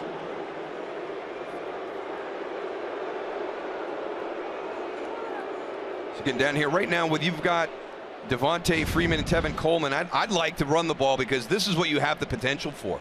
I mean, there's Cameron Jordan and Nick Fairley. And you can see kind of down onto that right shoulder, the throwing shoulder. So, I mean, you had a collective holding of the breath here inside the stadium. Well, now you know they're going to pass as they empty the backfield. But now Freeman shifts into the backfield. 3rd and goal. Ryan throws. Jones incomplete. Sterling Moore defending, so the Falcons will send out their field goal unit. And I just think in this situation, there's an opportunity to run the ball one time in that series. They're just so good at the running back position. You can spread people out and open up that box, let your offensive line get good blocking angles, but they elected to throw the ball each time. So here's Matt Bryant in his 15th season, 8th year here in Atlanta, heading to his first Pro Bowl. 22-yard attempt. Bryant having an outstanding season, leads the NFL in scoring. Falcons go 95 yards, kept out of the end zone, but they extend their lead.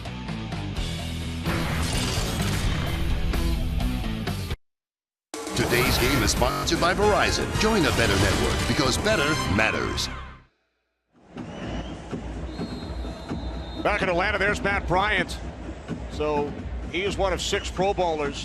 When Dan Quinn called him to break the news, Matt said, "I hope I can't go." That would mean we are headed to the Super Bowl. With team success comes individual honors, Kenny. An NFC high 6 Falcon Pro Bowlers. Back in a moment. The Falcons' new home beginning next season, Mercedes-Benz Stadium. Of course, the Saints play in the Mercedes-Benz Superdome in New Orleans. Can't wait. Unbelievable. If it's anything close to what this animation is, I mean, we talk about the stadium in Arlington where the Cowboys play. We were up in Minnesota this year to their new stadium. That one looks to be right along those lines. Just beautiful. Mark Ingram out to the 28. Georgia Dome opened in 1992. So many big events here. 1996 Atlanta Olympics. A couple of Super Bowls, 3 Final Fours. This the 199th Falcons regular season game. And it's the most points they've ever scored in the first half of a game here at the Georgia Dome. They saved the best. And the final one, there you go, exactly. 2nd down and 7 as Breeze looks to set up the screen. So you look back at the history of this place, and I know you have some great memories here from Super Bowl 28. Of course, the Atlanta Olympics, Final Fours, as we mentioned, and you and Emmett, Cowboys over the Bills, 30-13. 6 years later, the Rams came down to the wire. Tennessee Titans 1 yard away, but Rams would hold on in Super Bowl 34. Huge college game here yesterday. Alabama and Washington as Saints are flagged for a false start. False start. Offense number 64. 5-yard penalty. 3rd down. That's on Zach Strief. You think Nick Saban likes this place? He's gone 13-1 here at the Georgia Dome. 9 straight victories for Alabama here. Has he really? Can you get nuggets even when there's not even really our games? Well, we were in the vicinity. Some of the players we've been watching today were here. Julio Jones, the honorary captain for Alabama yesterday. Mark Ingram, Roman Harper, watching their alma mater. As Breeze throws and it's broken up, intended for Thomas. Nice play made by the 2nd-year corner out of LSU, Jalen Collins. And this is a matchup that I think the Saints liked at the start of the game. If they could get Jalen Collins isolated in one-on-one situations with Michael Thomas, it was an area they were going to throw to. That's very well played by Jalen Collins. Thomas Morstead out to punt. He's been terrific today. As Dan Quinn is over to congratulate Jalen Collins after the play he just made. Taken out to 25 by Eric Weems. And Weems is all the way out to the 40-yard line. Happy birthday, Justin Drescher, the long snapper, makes the tackle. Turns 28 today.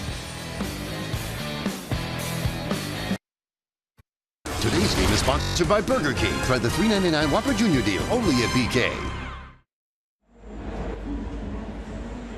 Some leftover confetti from yesterday's college game. Yeah, quite the celebration afterwards.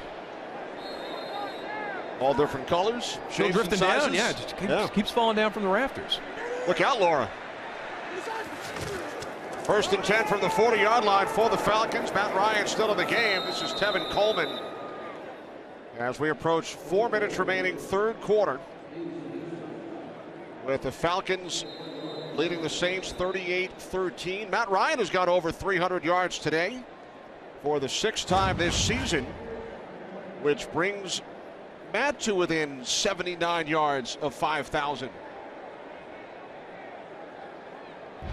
Only 6. There's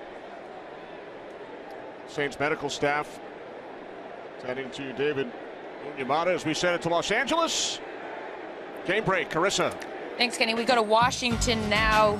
Redskins having a rough day doing anything offensively, but finally Dustin Hopkins' 32-yard field goal puts them on the board. They're down 10-3. Now remember, if Washington wins, they're in. That's assuming that the Packers and the Lions don't tie later this evening. Kenny? All right, thanks, Carissa. David Onyemata back on his feet, the rookie out of Manitoba, 4th-round pick by the Saints.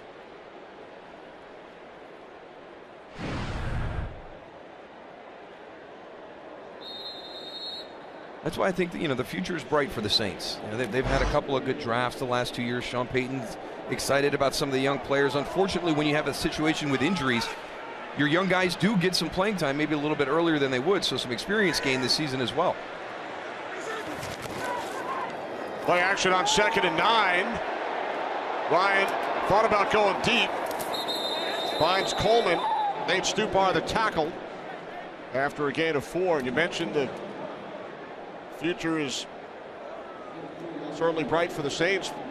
Will Sean Payton be there? So many rumors about his future. It's amazing. It seems week after week, starting about 2-3 weeks ago, that it just kind of picks up and it won't go away. And obviously a lot of people targeting Los Angeles, new franchise out in Los Angeles with the Rams and potentially other spots on the West Coast if the changes are made that open that opportunity up for Sean Payton. So it's been a crazy the last couple of weeks regarding the coaches in the NFL. We shall see. Free play for Matt Ryan. As Ryan fires too far for Aldrick Robinson.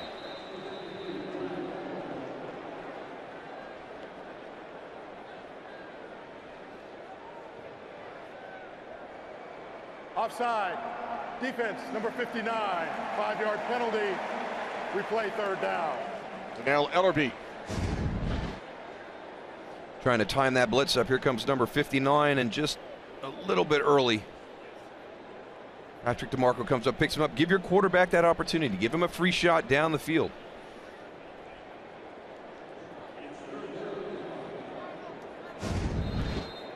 Aldrick Robinson and Sterling Moore, teammates at SMU.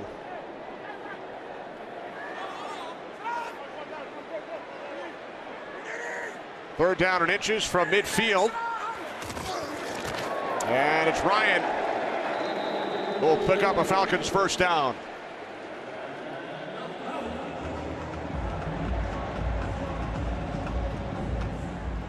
That's a nice surge by the offensive line of the Falcons. Getting down in there behind everybody in the push from behind.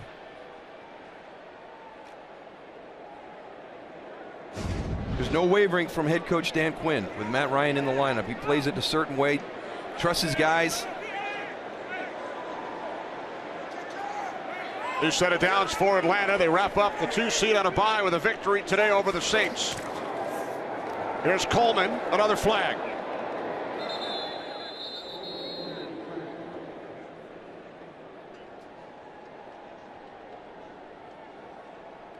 Holding. Offense, number 70. 10-yard penalty. Replay 1st down. And maybe Coach Quinn is confident in Matt Ryan because he makes good decisions on the field regarding his safety. You go back to week 3. Here he comes. That's Nick Fairley on the move. We always knew Matt Ryan was smart and made good decisions at quarterback. That's still one of my favorite shots from the season. Think Fairley said anything to him after he sacked him today? First down and 20 following the Jake Matthews penalty. 4 flags. Ball start. Offense, number 70, 5-yard penalty. First down. Matthews again. Back to back. Again, talking about the procedural issues that you had in the beginning of the year. Right now, it seems the only thing that can stop this Falcons offense are the Falcons.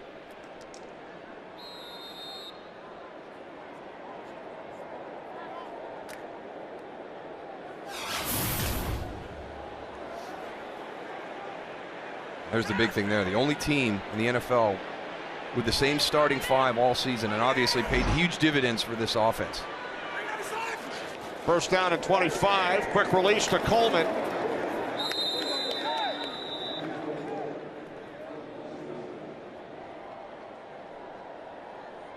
Good recognition by Donnell Ellerby on that play. You think of him as more of kind of that pass rusher, the blitzer from the linebacker position, but really nice recognition on that play to see the quick screen developing on the outside and get outside to break that up. Ellerby played his college ball at Georgia. Second down and 21. Falcons empty the backfield as we hit 1 minute remaining, third quarter.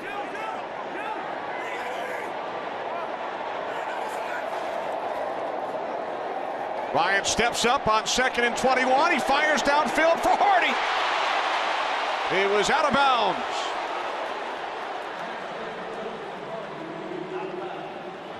Just got to learn to work that sideline with his feet coming out of the middle on the slot.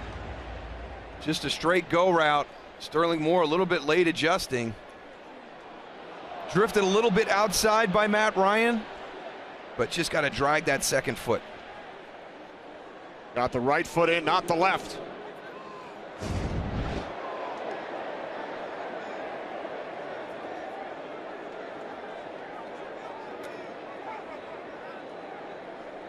Third down and 21 for Atlanta.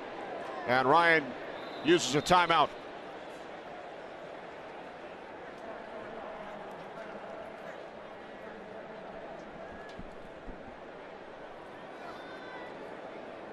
So Matt Ryan heads over for a chat with Falcons coaching staff. And what a day, what a season it has been for Matt Ryan. Falcons back in the postseason after a 3-year drought. And you mentioned, guys, the pregame show, who was it, Terry had him as his MVP? Yeah, absolutely. Absolutely. He hasn't disappointed anybody with his performance this afternoon. I think Ezekiel Elliott allows Dallas to go back and play that kind of style with that really good offensive line, ball control style, keep that defense off the field. So he's valuable because of what he does in that team dynamic. And I agree. You know, some people say Bill Belichick could get Coach of the Year every year. Tom Brady could get MVP of the league every year. And then Aaron Rodgers as well. Those are the 4 guys that we have out there. So I think that Terry makes a great point. You know, Matt Ryan has put up some great numbers this year, and he's going to have a great feel going into the playoffs with the way he finished the season today. Ryan connects with Freeman. Freeman stays on his feet, fighting for yardage, and he'll be stopped about 3 shy. So on third down and 21, Freeman gains 18. Well, they converted that big 3rd and 21 last week in Carolina when they were backed up, and almost got another one there. And you wonder if they won't elect to go for it here. As aggressive as Dan Quinn has been with his play calling throughout the year, his decision to keep Matt Ryan in the game right now, he does it one way. And I'm not wavering. This is how we're going about it. We're going to be aggressive. Third quarter comes to an end here in Atlanta. 4 touchdown passes for Matt Ryan. We head to the 4th. Falcons leading 38-13. 4th down and 3 from the Saints 41. Falcons send out the punter Matt Bosher. Jarris Byrd is back deep for the Saints.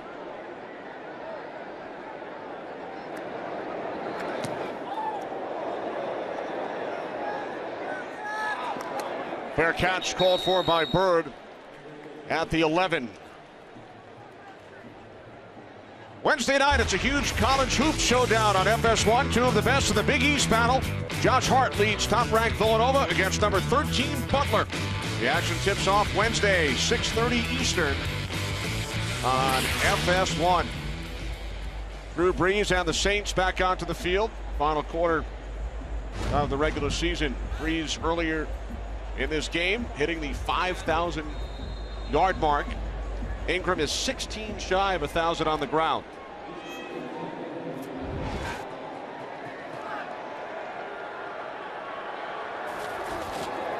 First and 10 from the 11-yard line as Brees hits Cadet on the move. And he's tackled after picking up a first down by Paul Warlow. Gain of 11 for Cadet. And you wonder if Mark Ingram will get the opportunity to get those yards rushing to get to 1,000 because of the way the score is and the way that New Orleans offense will have to play here in the fourth quarter. Here comes Ingram. He needs 16 yards.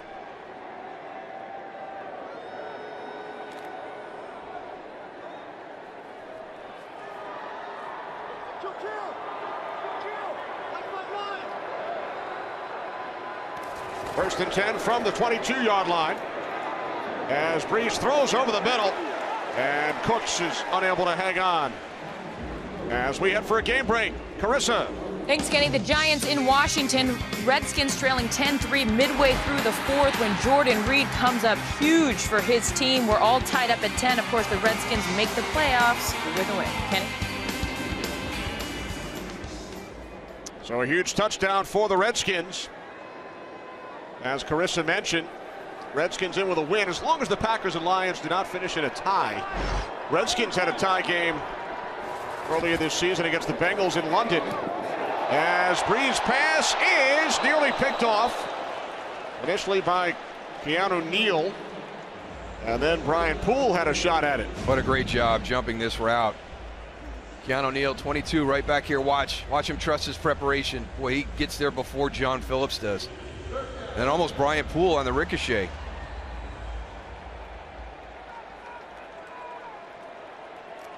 Play like that was made on Wednesday and Thursday, getting ready for this game, watching your film. Third down and 10.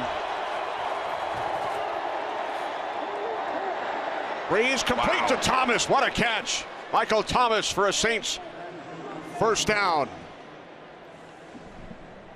She's a big target, but watch the late hands. They talk about late hands. That way Jalen Collins can't adjust because by the time he sees that Michael Thomas is going up to get the ball, he's already found himself out of position. So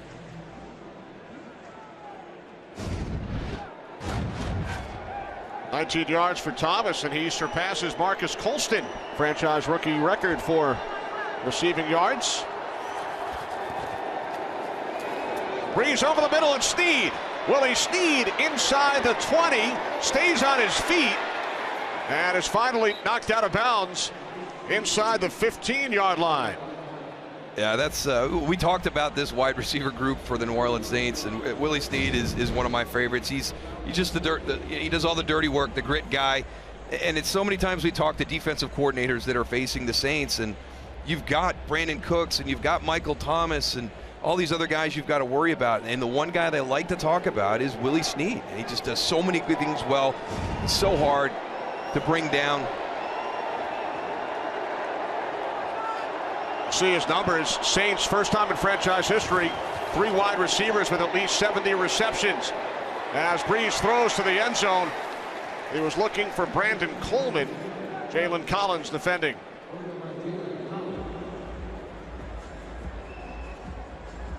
Just the confidence with the location of the throws by Drew Brees, and everybody talks about his work ethic and how much he controls the practice. You know, he's worked with these guys. He trusts them when they're in tight man-to-man coverage to put the ball on back shoulder, back hips. Second and 10.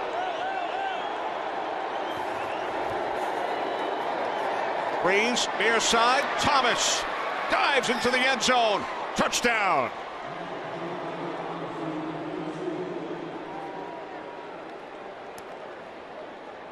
Oh, what a steal he was in the second round.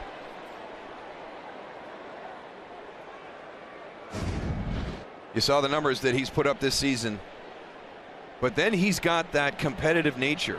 And Sean Payton has talked to us about it. You know, we try to do walkthroughs, and we've got to tell Michael Thomas, hey, you got to slow it down a little bit. You know, this is just walk through pace.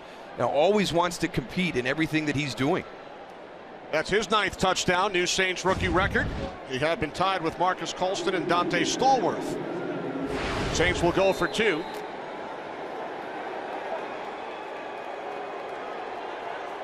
Try and make it an 18-point game. Here's Ingram. Would have made it a 17-point game, but Ingram is stopped.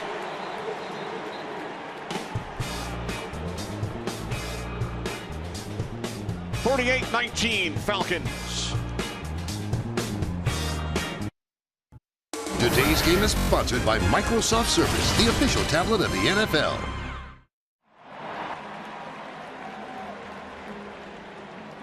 Welcome back to the Georgia Dome. Michael Thomas, new franchise rookie record. 9 touchdown receptions. Early 4th quarter with the Falcons leading by 19. Atlanta sends out their hands team. Julio Jones, Eric Weems, Mohamed Sanu out for this kickoff. I'm a fan of kind of looping it down into the corner in this situation. 12:40 to go. You got all 3 timeouts. Obviously, it's going to be hard to convert this. 6 Saints to the right, bottom of your screen. Now some movement, and Lutz kicks it deep. That's perfect. Hardy from the 2.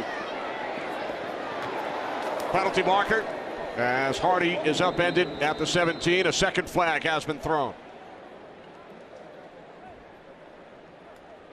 Really nice execution by Will Lutz on that, making them field it and return it. During the return, illegal block in the back. Number 12 of the return team, half the distance to the goal from the spot of the foul. Atlanta's ball, first down. Yeah, because you get guys on the field that aren't used to blocking, Kenny. So Mohamed Sanu. And there's a surprise. Back on the field for the Falcons.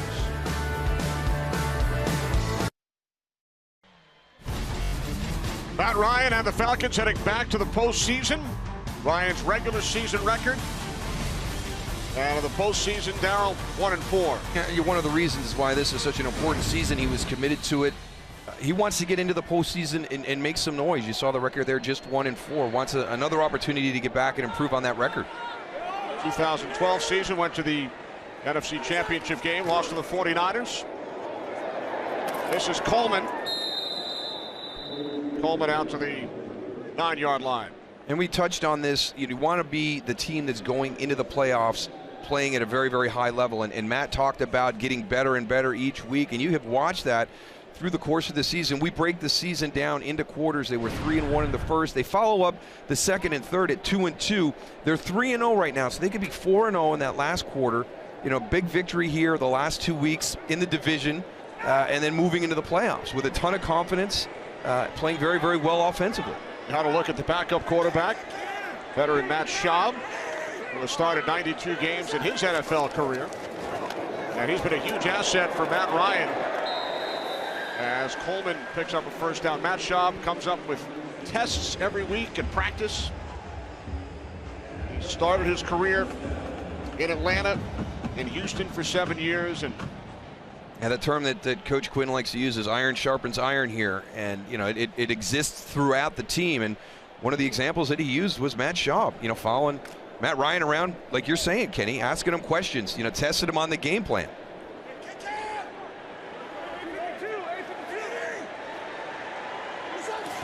New set of downs for Atlanta.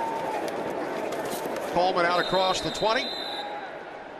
And for more on Matt Ryan, downstairs to Laura. Well, along with that iron sharpens iron, the other word that the Falcons use all the time is brotherhood. Dan Quinn challenged Matt to make deeper connections with coaches and players this offseason. Matt said the biggest thing he learned from it, relationships matter. He started this offseason when he took 27 guys to Miami for 3 days, guys he didn't know well. Continues today. He said, I come into this building and I'm not just focused on my work. I have lunch with guys I don't normally connect with. I stop and talk. I slow down. I'm more mindful of building connections. And that's one of the reasons why every guy will tell you it's one of the most connected locker rooms they've ever been in. Thanks, Laura. Ryan in his 9th season here in Atlanta on 2nd and 7. It is Coleman once again. And a timeout is taken by the Saints. They stop the clock with 10:26 remaining.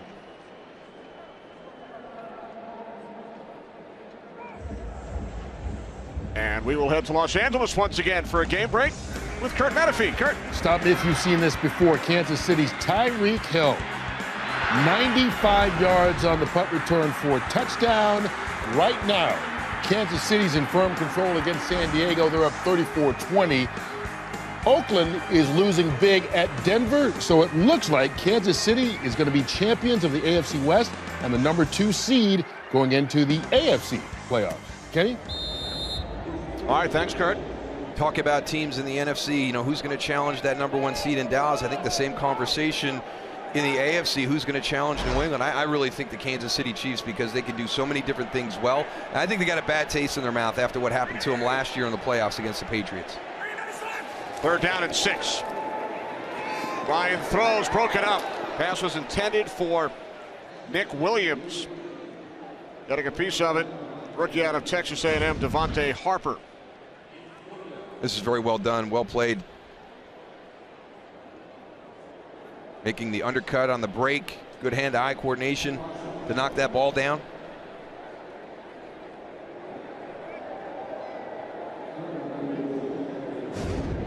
Bosher out to punt. For the 3rd time, Tommy Lee Lewis. Back deep for the Saints.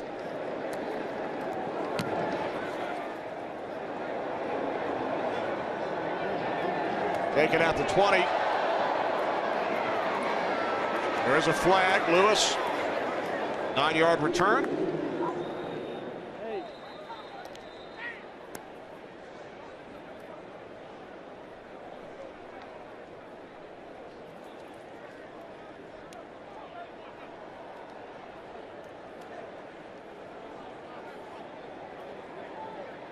Sean Payton says make him punt it again.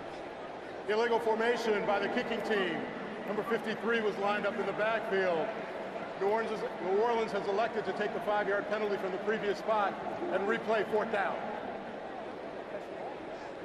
I've always felt that that benefits the return team, the coverage team working hard to get down the field, usually bigger bodied guys.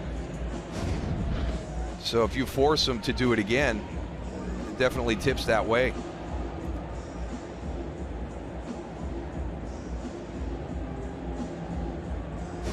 So it negates the 58-yard punt. Bosher will do it again.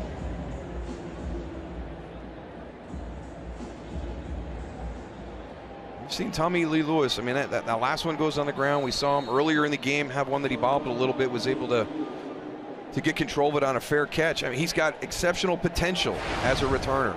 In the open field, he's very, very good, but he's got to become a little bit better on fielding these punts.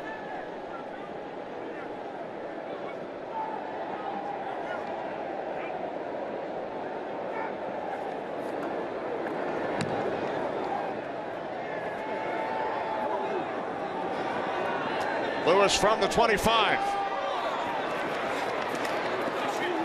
Out to the 32-yard line. 57-yard punt. Saints offense back on the field.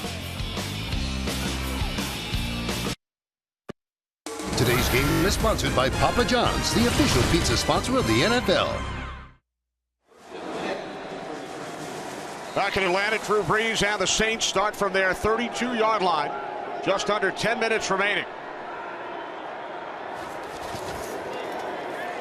Brees throws on 1st down, complete to Thomas. Michael Thomas into Falcons territory with his 6th catch today. He gains 22 yards and goes over 100 for the day. I just don't know how you defend that. It's covered well at the start on a simple fade route down the sideline, and the chemistry that Drew Brees has already developed with Michael Thomas on those back shoulder throws. Very impressive. And with that reception, Thomas ties Reggie Bush, 88 receptions, Saints rookie mark.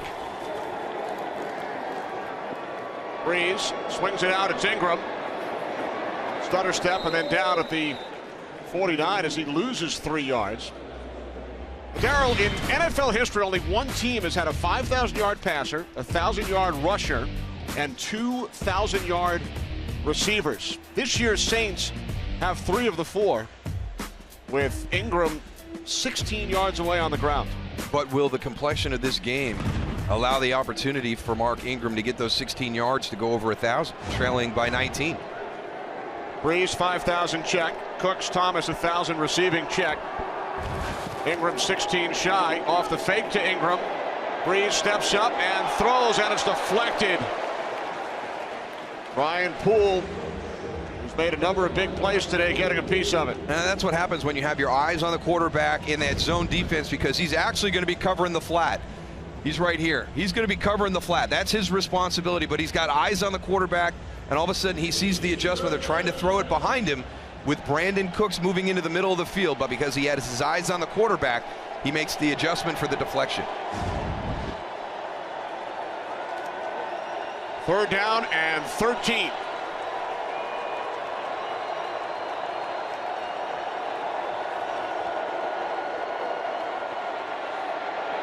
Breeze throws, nice catch. Snead gathered it in with one hand, and now the ball comes loose on the big hit, but it winds up out of bounds.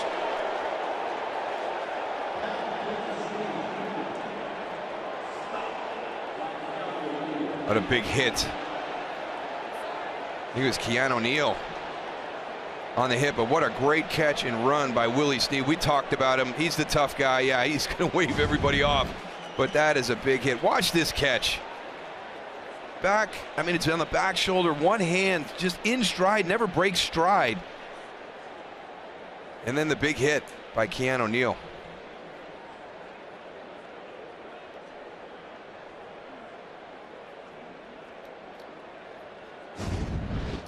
Snead to the sidelines. Back in a moment. After taking that big hit from Keanu Neal. Keanu Neal heading inside to the locker room.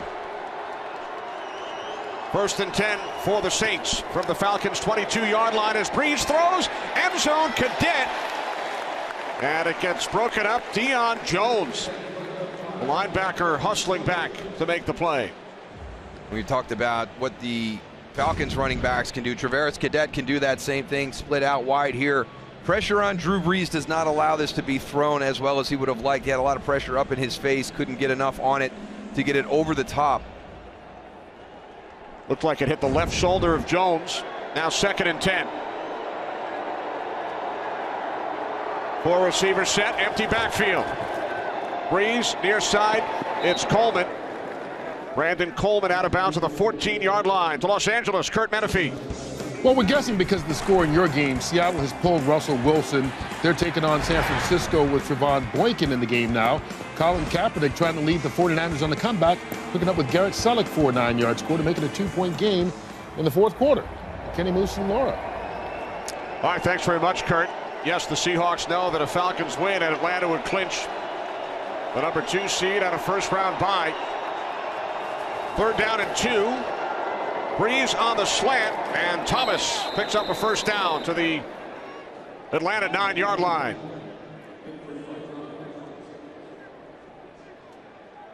And that will set the new Saints rookie record. 89th reception of the season for Thomas. There's Snead, injured earlier on this drive. 1st and goal from the Falcons 9. Breeze to the end zone. It is picked off. Jalen Collins fighting off Michael Thomas to come up with the interception. And we touched on it earlier in the game that was a matchup that the Saints liked. If they could get Michael Thomas isolated against Jalen Collins, felt that was a matchup that was in their favor. And Jalen Collins said he'll have none of that. And we've seen the chemistry between these two earlier on this drive with some back shoulder throws. This one, the ball is kind of into the middle. Don't know what happened right at the point of the catch, but definitely favors Jalen Collins, the defender. He sat on it. That is really well done. The back shoulder fade is one of the hardest plays to defend. And he had his eyes on Michael Thomas, and as soon as Michael Thomas slowed down, he slowed down immediately and ends up right in the throwing lane, has an opportunity to compete for the interception. 2nd of the season, had his first last week against Cam Newton. This is surprising to me, Darryl, that Matt Ryan's still in at this point. Under 7 minutes remaining, 19-point game. Freeman out to the 24. I think you have a plan and a process in place, and this is something that Dan Quinn had in his mind when he came onto the field today, and maybe just for a simple reason like that, to make sure you've got your guys playing clean, playing smart. But you cannot live your life afraid of worst case scenarios. You can't coach your football team afraid of worst case scenarios. And that's really when Derek Carr went down and Marcus Mariota went down, I think that there was this reaction around the country with NFL fans that had teams that were vying for playoff spots or had things secured. You know, we can't allow that to happen to our team. We've seen what's happened to Oakland here this afternoon. Dak Prescott pulled early today. Kurt told us Russell Wilson out of the game for Seattle. The good thing for Atlanta is they can come out and they can get great work for their offensive line. They can get great work for Devontae Freeman and Tevin Coleman running the football. They can do things to keep Matt Ryan safe in this situation and still continue to keep that efficiency that they've played with here this afternoon. That is the biggest fear of the coach going into the playoffs. The decision he makes, whether to sit players down or continue to play them or make adjustments to your roster or your MO as you go through the year, is you lose that confidence, you lose that consistency right as you head into the playoffs. In case you're wondering, Matt Ryan 53 yards shy of 5,000 for the season. Quick release, it's Sanu, and now the Falcons will punt it away. And who knows if that weighs into it. You know, there were several times in the last game of the NFL season with Emmitt Smith as our running back that Barry Foster put up numbers to kind of get the lead in the NFL rushing championship. And we knew we had specific numbers coming onto the field as the late game, knowing what we had to rush for that day to make sure Emmitt became the leading rusher in the NFL. So the guys are aware of it. Players are aware of that. Is our people aware that Matt is that close to 5,000 yards? It's a huge threshold for a quarterback, and we've talked about the season that Matt Ryan has had. Maybe that's one of the things that's factoring into this decision. It's unlikely with 5:16 remaining, but it has never happened. Two quarterbacks have never reached 5,000 yards in the same game. Breeze doing it for the 5th time in his career earlier today.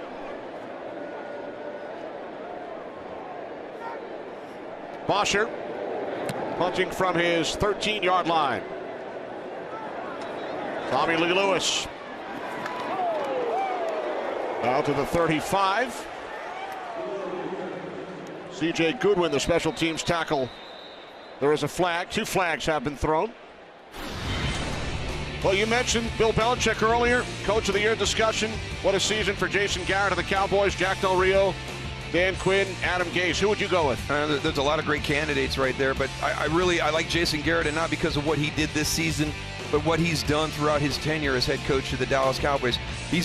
Dan Quinn is very similar to Jason Garrett. Jason Garrett has a plan. He talks about the process. You go through it. He's 12-4 2 years ago, drops to 4-12 last year. He never deviates from his plan.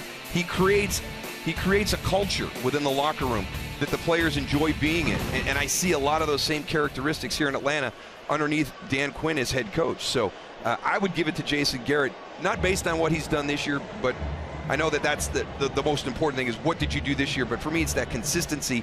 That's what's allowed him to have the season that he's had this year with the Dallas Cowboys. Dan Quinn holds Jason Garrett in high regard. They coached together under Nick Saban with the Miami Dolphins. I had no idea. How good was that staff? The players the coaches that were on that staff with Nick Saban down in Miami. Mike Mularkey, Scott Linehan, Dan Quinn, Jason Garrett, Hudson Houck. Dom Capers. It's unbelievable. Falcons penalty on the punt. So the Saints start from midfield. Will they try and get Ingram to 1,000? This is Ingram forced to the outside. And he gains 2. So he now needs 14 yards to reach that magical mark. A couple of former Falcon coaches are in the building today. We saw some of the alumni at halftime. As Sean Payton, well aware of how close Mark Ingram is to 1,000. Jerry Glanville, June Jones in the building as part of the Falcons celebration, their final regular season game at the Georgia Dome. This is Ingram. There he goes. Over 1,000 and still going. Well done, well done. There's people clapping on the Saints sideline. So, nice job by the Saints defense getting the Falcons off the field. A 38-yard run by Mark Ingram to put him over the 1,000-yard mark.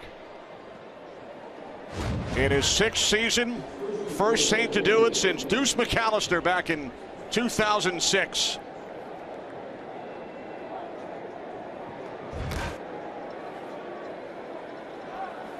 Really happy for Mark Ingram. Really, he has worked hard this season, worked hard in the offseason. Really happy that he got through that milestone. There's Ingram again. We talked to him yesterday. He said it's so difficult to stay healthy for 16 games. He missed the last 4 last season with an injury. And he is now the first Saint to do it since Deuce McAllister. And it's hard to do today because of how specialized and the running back by committee approach. The rules favor the passing game. There's a lot of reasons. So, you know, about a decade and a half ago, people started talking about the 1,000-yard rushing mark, that threshold not being as meaningful as it was back in the 12-game season, the 14-game season. But in today's game, I think it's still a big deal because it's a testament to being healthy all year. And now Ingram will be stopped just short.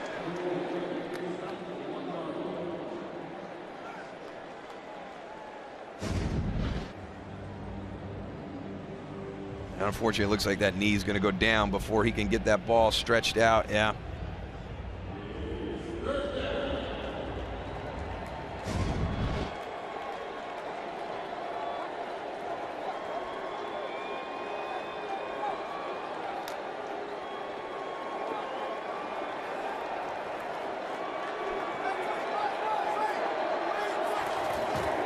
Third and goal. It's Ingram. Dives over the top, extends for a Saints touchdown.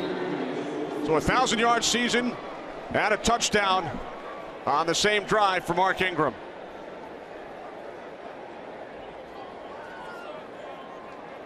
Really, really happy that the play calling went the way it did on this drive to give Mark Ingram this opportunity.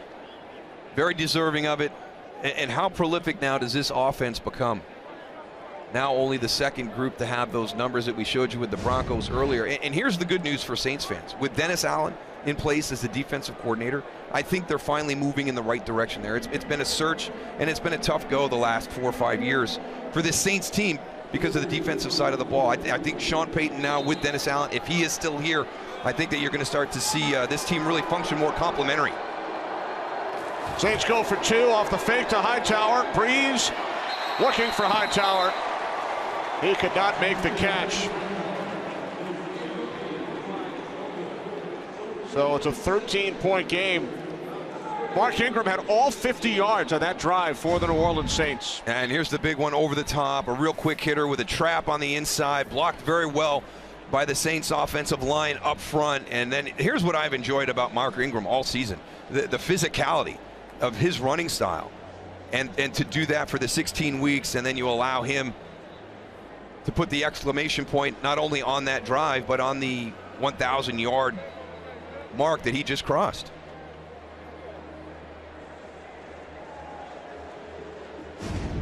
Only the 7th Saint in history to rush for 1,000 yards in one season in their 50th anniversary season. Zach Strief comes over for a hug.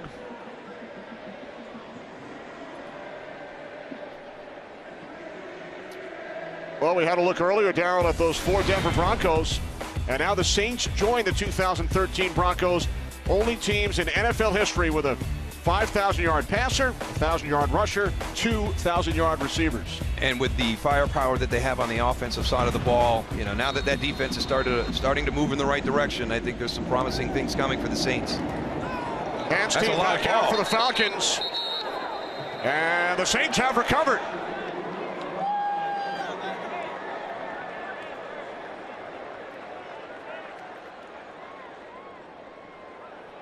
It's very important for the interior guys on the front line of the onside kick to have good judgment. This is hot and fast. By the receiving team, then recovered legally by the kicking Touch the team. Falcon. Saints recovered. Brandon Cooks on the recovery after it hit Patrick DeMarco of Atlanta. You have to be aware of where that ball is. Your job is to step across and create a wall for the second line to be able to field it, but you have to recognize where that ball is. They did not pay attention to that. The ball actually collided with the Falcons player to become a live ball, even short of the 10 yards.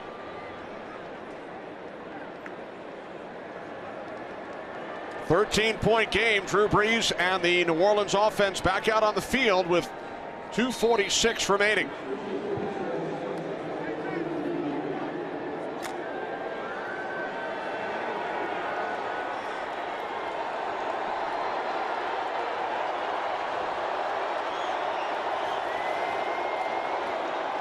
Brees on first down, complete to Fleener. Out to the 47. I took a look out there right away to see if Keanu Neal was out there. He is back in the defensive lineup on the field, right here back in your deep half area. So I was wondering if Drew Brees was going to test if there was a new safety there. 2nd and 6. Broken out by Jones. Intended for Cadet. I tell you, that's some great athleticism. When you can stay with Travaris Cadet as a linebacker, a guy who's expected to play inside and take on guards and stop the running game, but also be athletic enough to cover Travaris Cadet. Well done, Deion Jones. 3rd down and 6.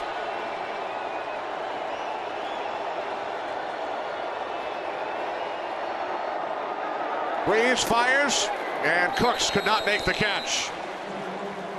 And remains down.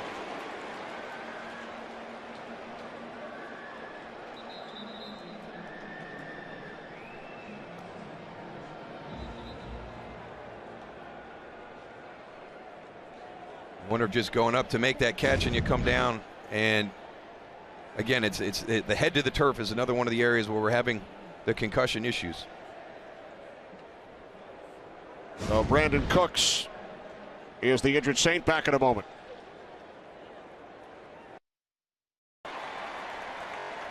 Brandon Cooks back on his feet. And it's one of the ones that the NFL is trying to figure out. It's the contact with the helmet, with the head into the surface, the playing surfaces, artificial turf, inside, natural grass. It doesn't matter. You're going up to make a play like that. The first thing that makes contact with the ground is the head. And that's just like a helmet-to-helmet contact, collision. So great news that Brandon Cooks was able to pop back up and get over to the sideline.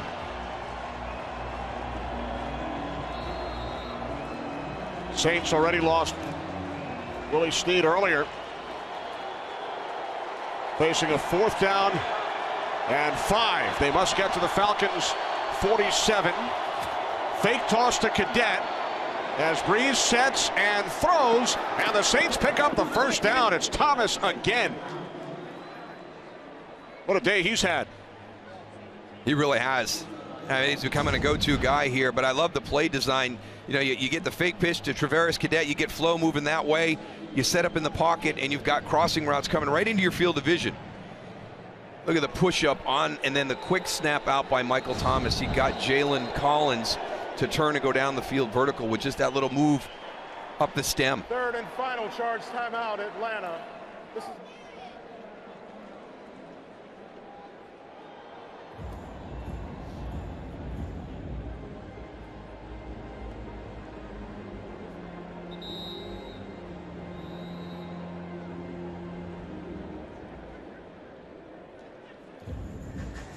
So the Falcons have used their final timeout, leading the Saints by 13.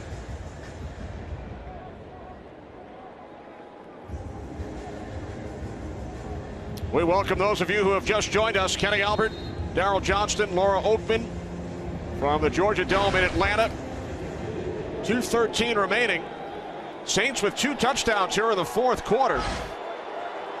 They trailed 38-13. It's now a 13-point deficit. Brees complete to Michael Thomas, his 9th reception today. As the clock winds down, and we hit the 2-minute warning. Final regular season game ever here at the Georgia Dome. Falcons with a win will earn the number 2 seed and a bye.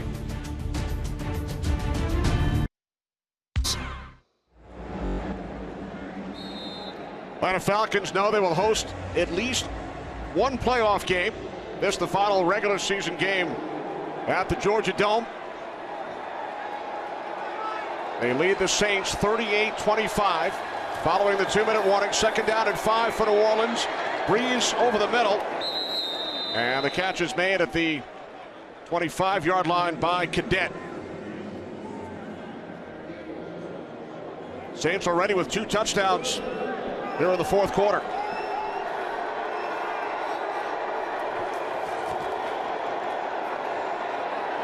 Breeze throws short. He was looking for Brandon Coleman.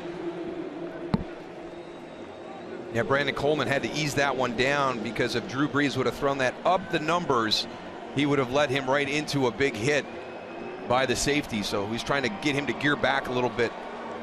Saints without a couple of receivers injured here in the 4th quarter, both Willie Snead and Brandon Cooks. 4th down and 1 for the Saints. Mark Ingram in the backfield. Hit the 1,000-yard mark earlier in this quarter for the first time in his career. This is Ingram, and he picks up the 1st down and more. So the Saints keep their drive alive. Ingram to the Atlanta 17. That's a good tackle by C.J. Goodwin. I thought he had him set up. I thought Mark Ingram had set him up to the inside and was going to be able to break outside. Would have had a clear path to the end zone. 3rd 100-yard game of the season for Ingram. Breeze on 1st down. Over the top, it's Ingram. And he's tackled at the Atlanta 12. And now the Saints will use their final timeout with 1:06 remaining in the 4th, trailing the Falcons by 13. An Atlanta win, and they clinch the number 2 seed in the bye, but the Saints certainly not giving up here in the 4th quarter. No, and again, this is one of the things I really enjoyed about what the NFL has done with the divisional games at the end of the season. They are always meaningful, and New Orleans had nothing to play for. They're not in the playoffs. Atlanta, an opportunity to get the number 2 seed, but because it's a divisional game, that rivalry creates the meaning that's there, and it's been a great game. We had the number 1, number 2 offense in the NFL going at it today. First half was fantastic, and we've had some great individual efforts during the course of the afternoon. Matt Ryan continues to play at a very high level. The guys in the Saints offense putting up some great numbers again this afternoon. So it's been a fun game, and you would have never been able to tell anybody that this was a meaningless game to either one of these teams. The 2 highest scoring teams in the league, they combined for 77 points in the first meeting. Breeze to the end zone, and it's broken up. Intended for the tight end, Colby Fleener. Devondre Campbell getting a hand on it. It was funny. We had the Saints in week 2, and it was actually week 3 when these two teams squared off. And that was kind of Colby Fleener's breakout game against the Falcons there in week 3. A lot of people wondering when he was going to be able to have that production that the tight ends have had in this system, but hasn't been there for him this afternoon, but a tough afternoon for Colby Fleener. Over 900 yards of total offense over the first 59 minutes. Breeze to Thomas. Michael Thomas has a Saints 1st down. His 10th catch today. A huge game for Thomas. 10 receptions, 156 yards.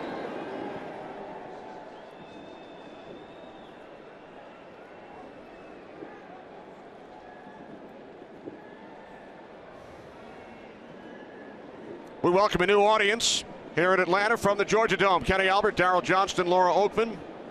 Sean Payton. Saints are ready with 2 touchdowns here in the 4th quarter. They pulled to within 13. They recovered an onside kick and are now 3 yards away from scoring again with 45 seconds on the clock.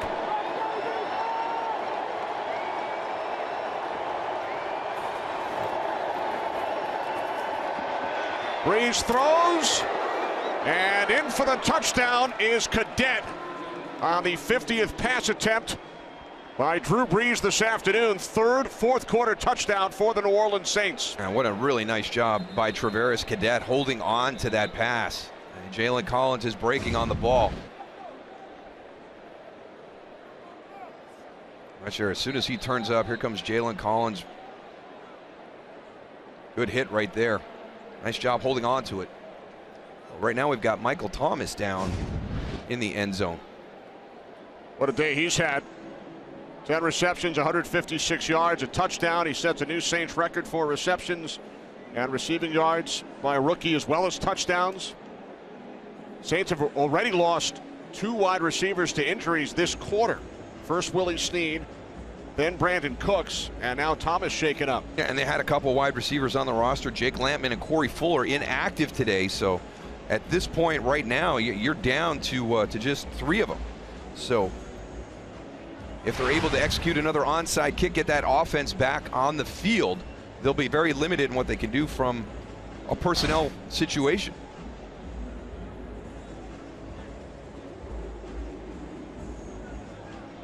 Three fourth-quarter touchdowns for the New Orleans Saints. Falcons with a win clinch the number 2 seed of the NFC and a first-round bye. Atlanta had a 38-13 lead. Matt Ryan with 4 first-half touchdown passes.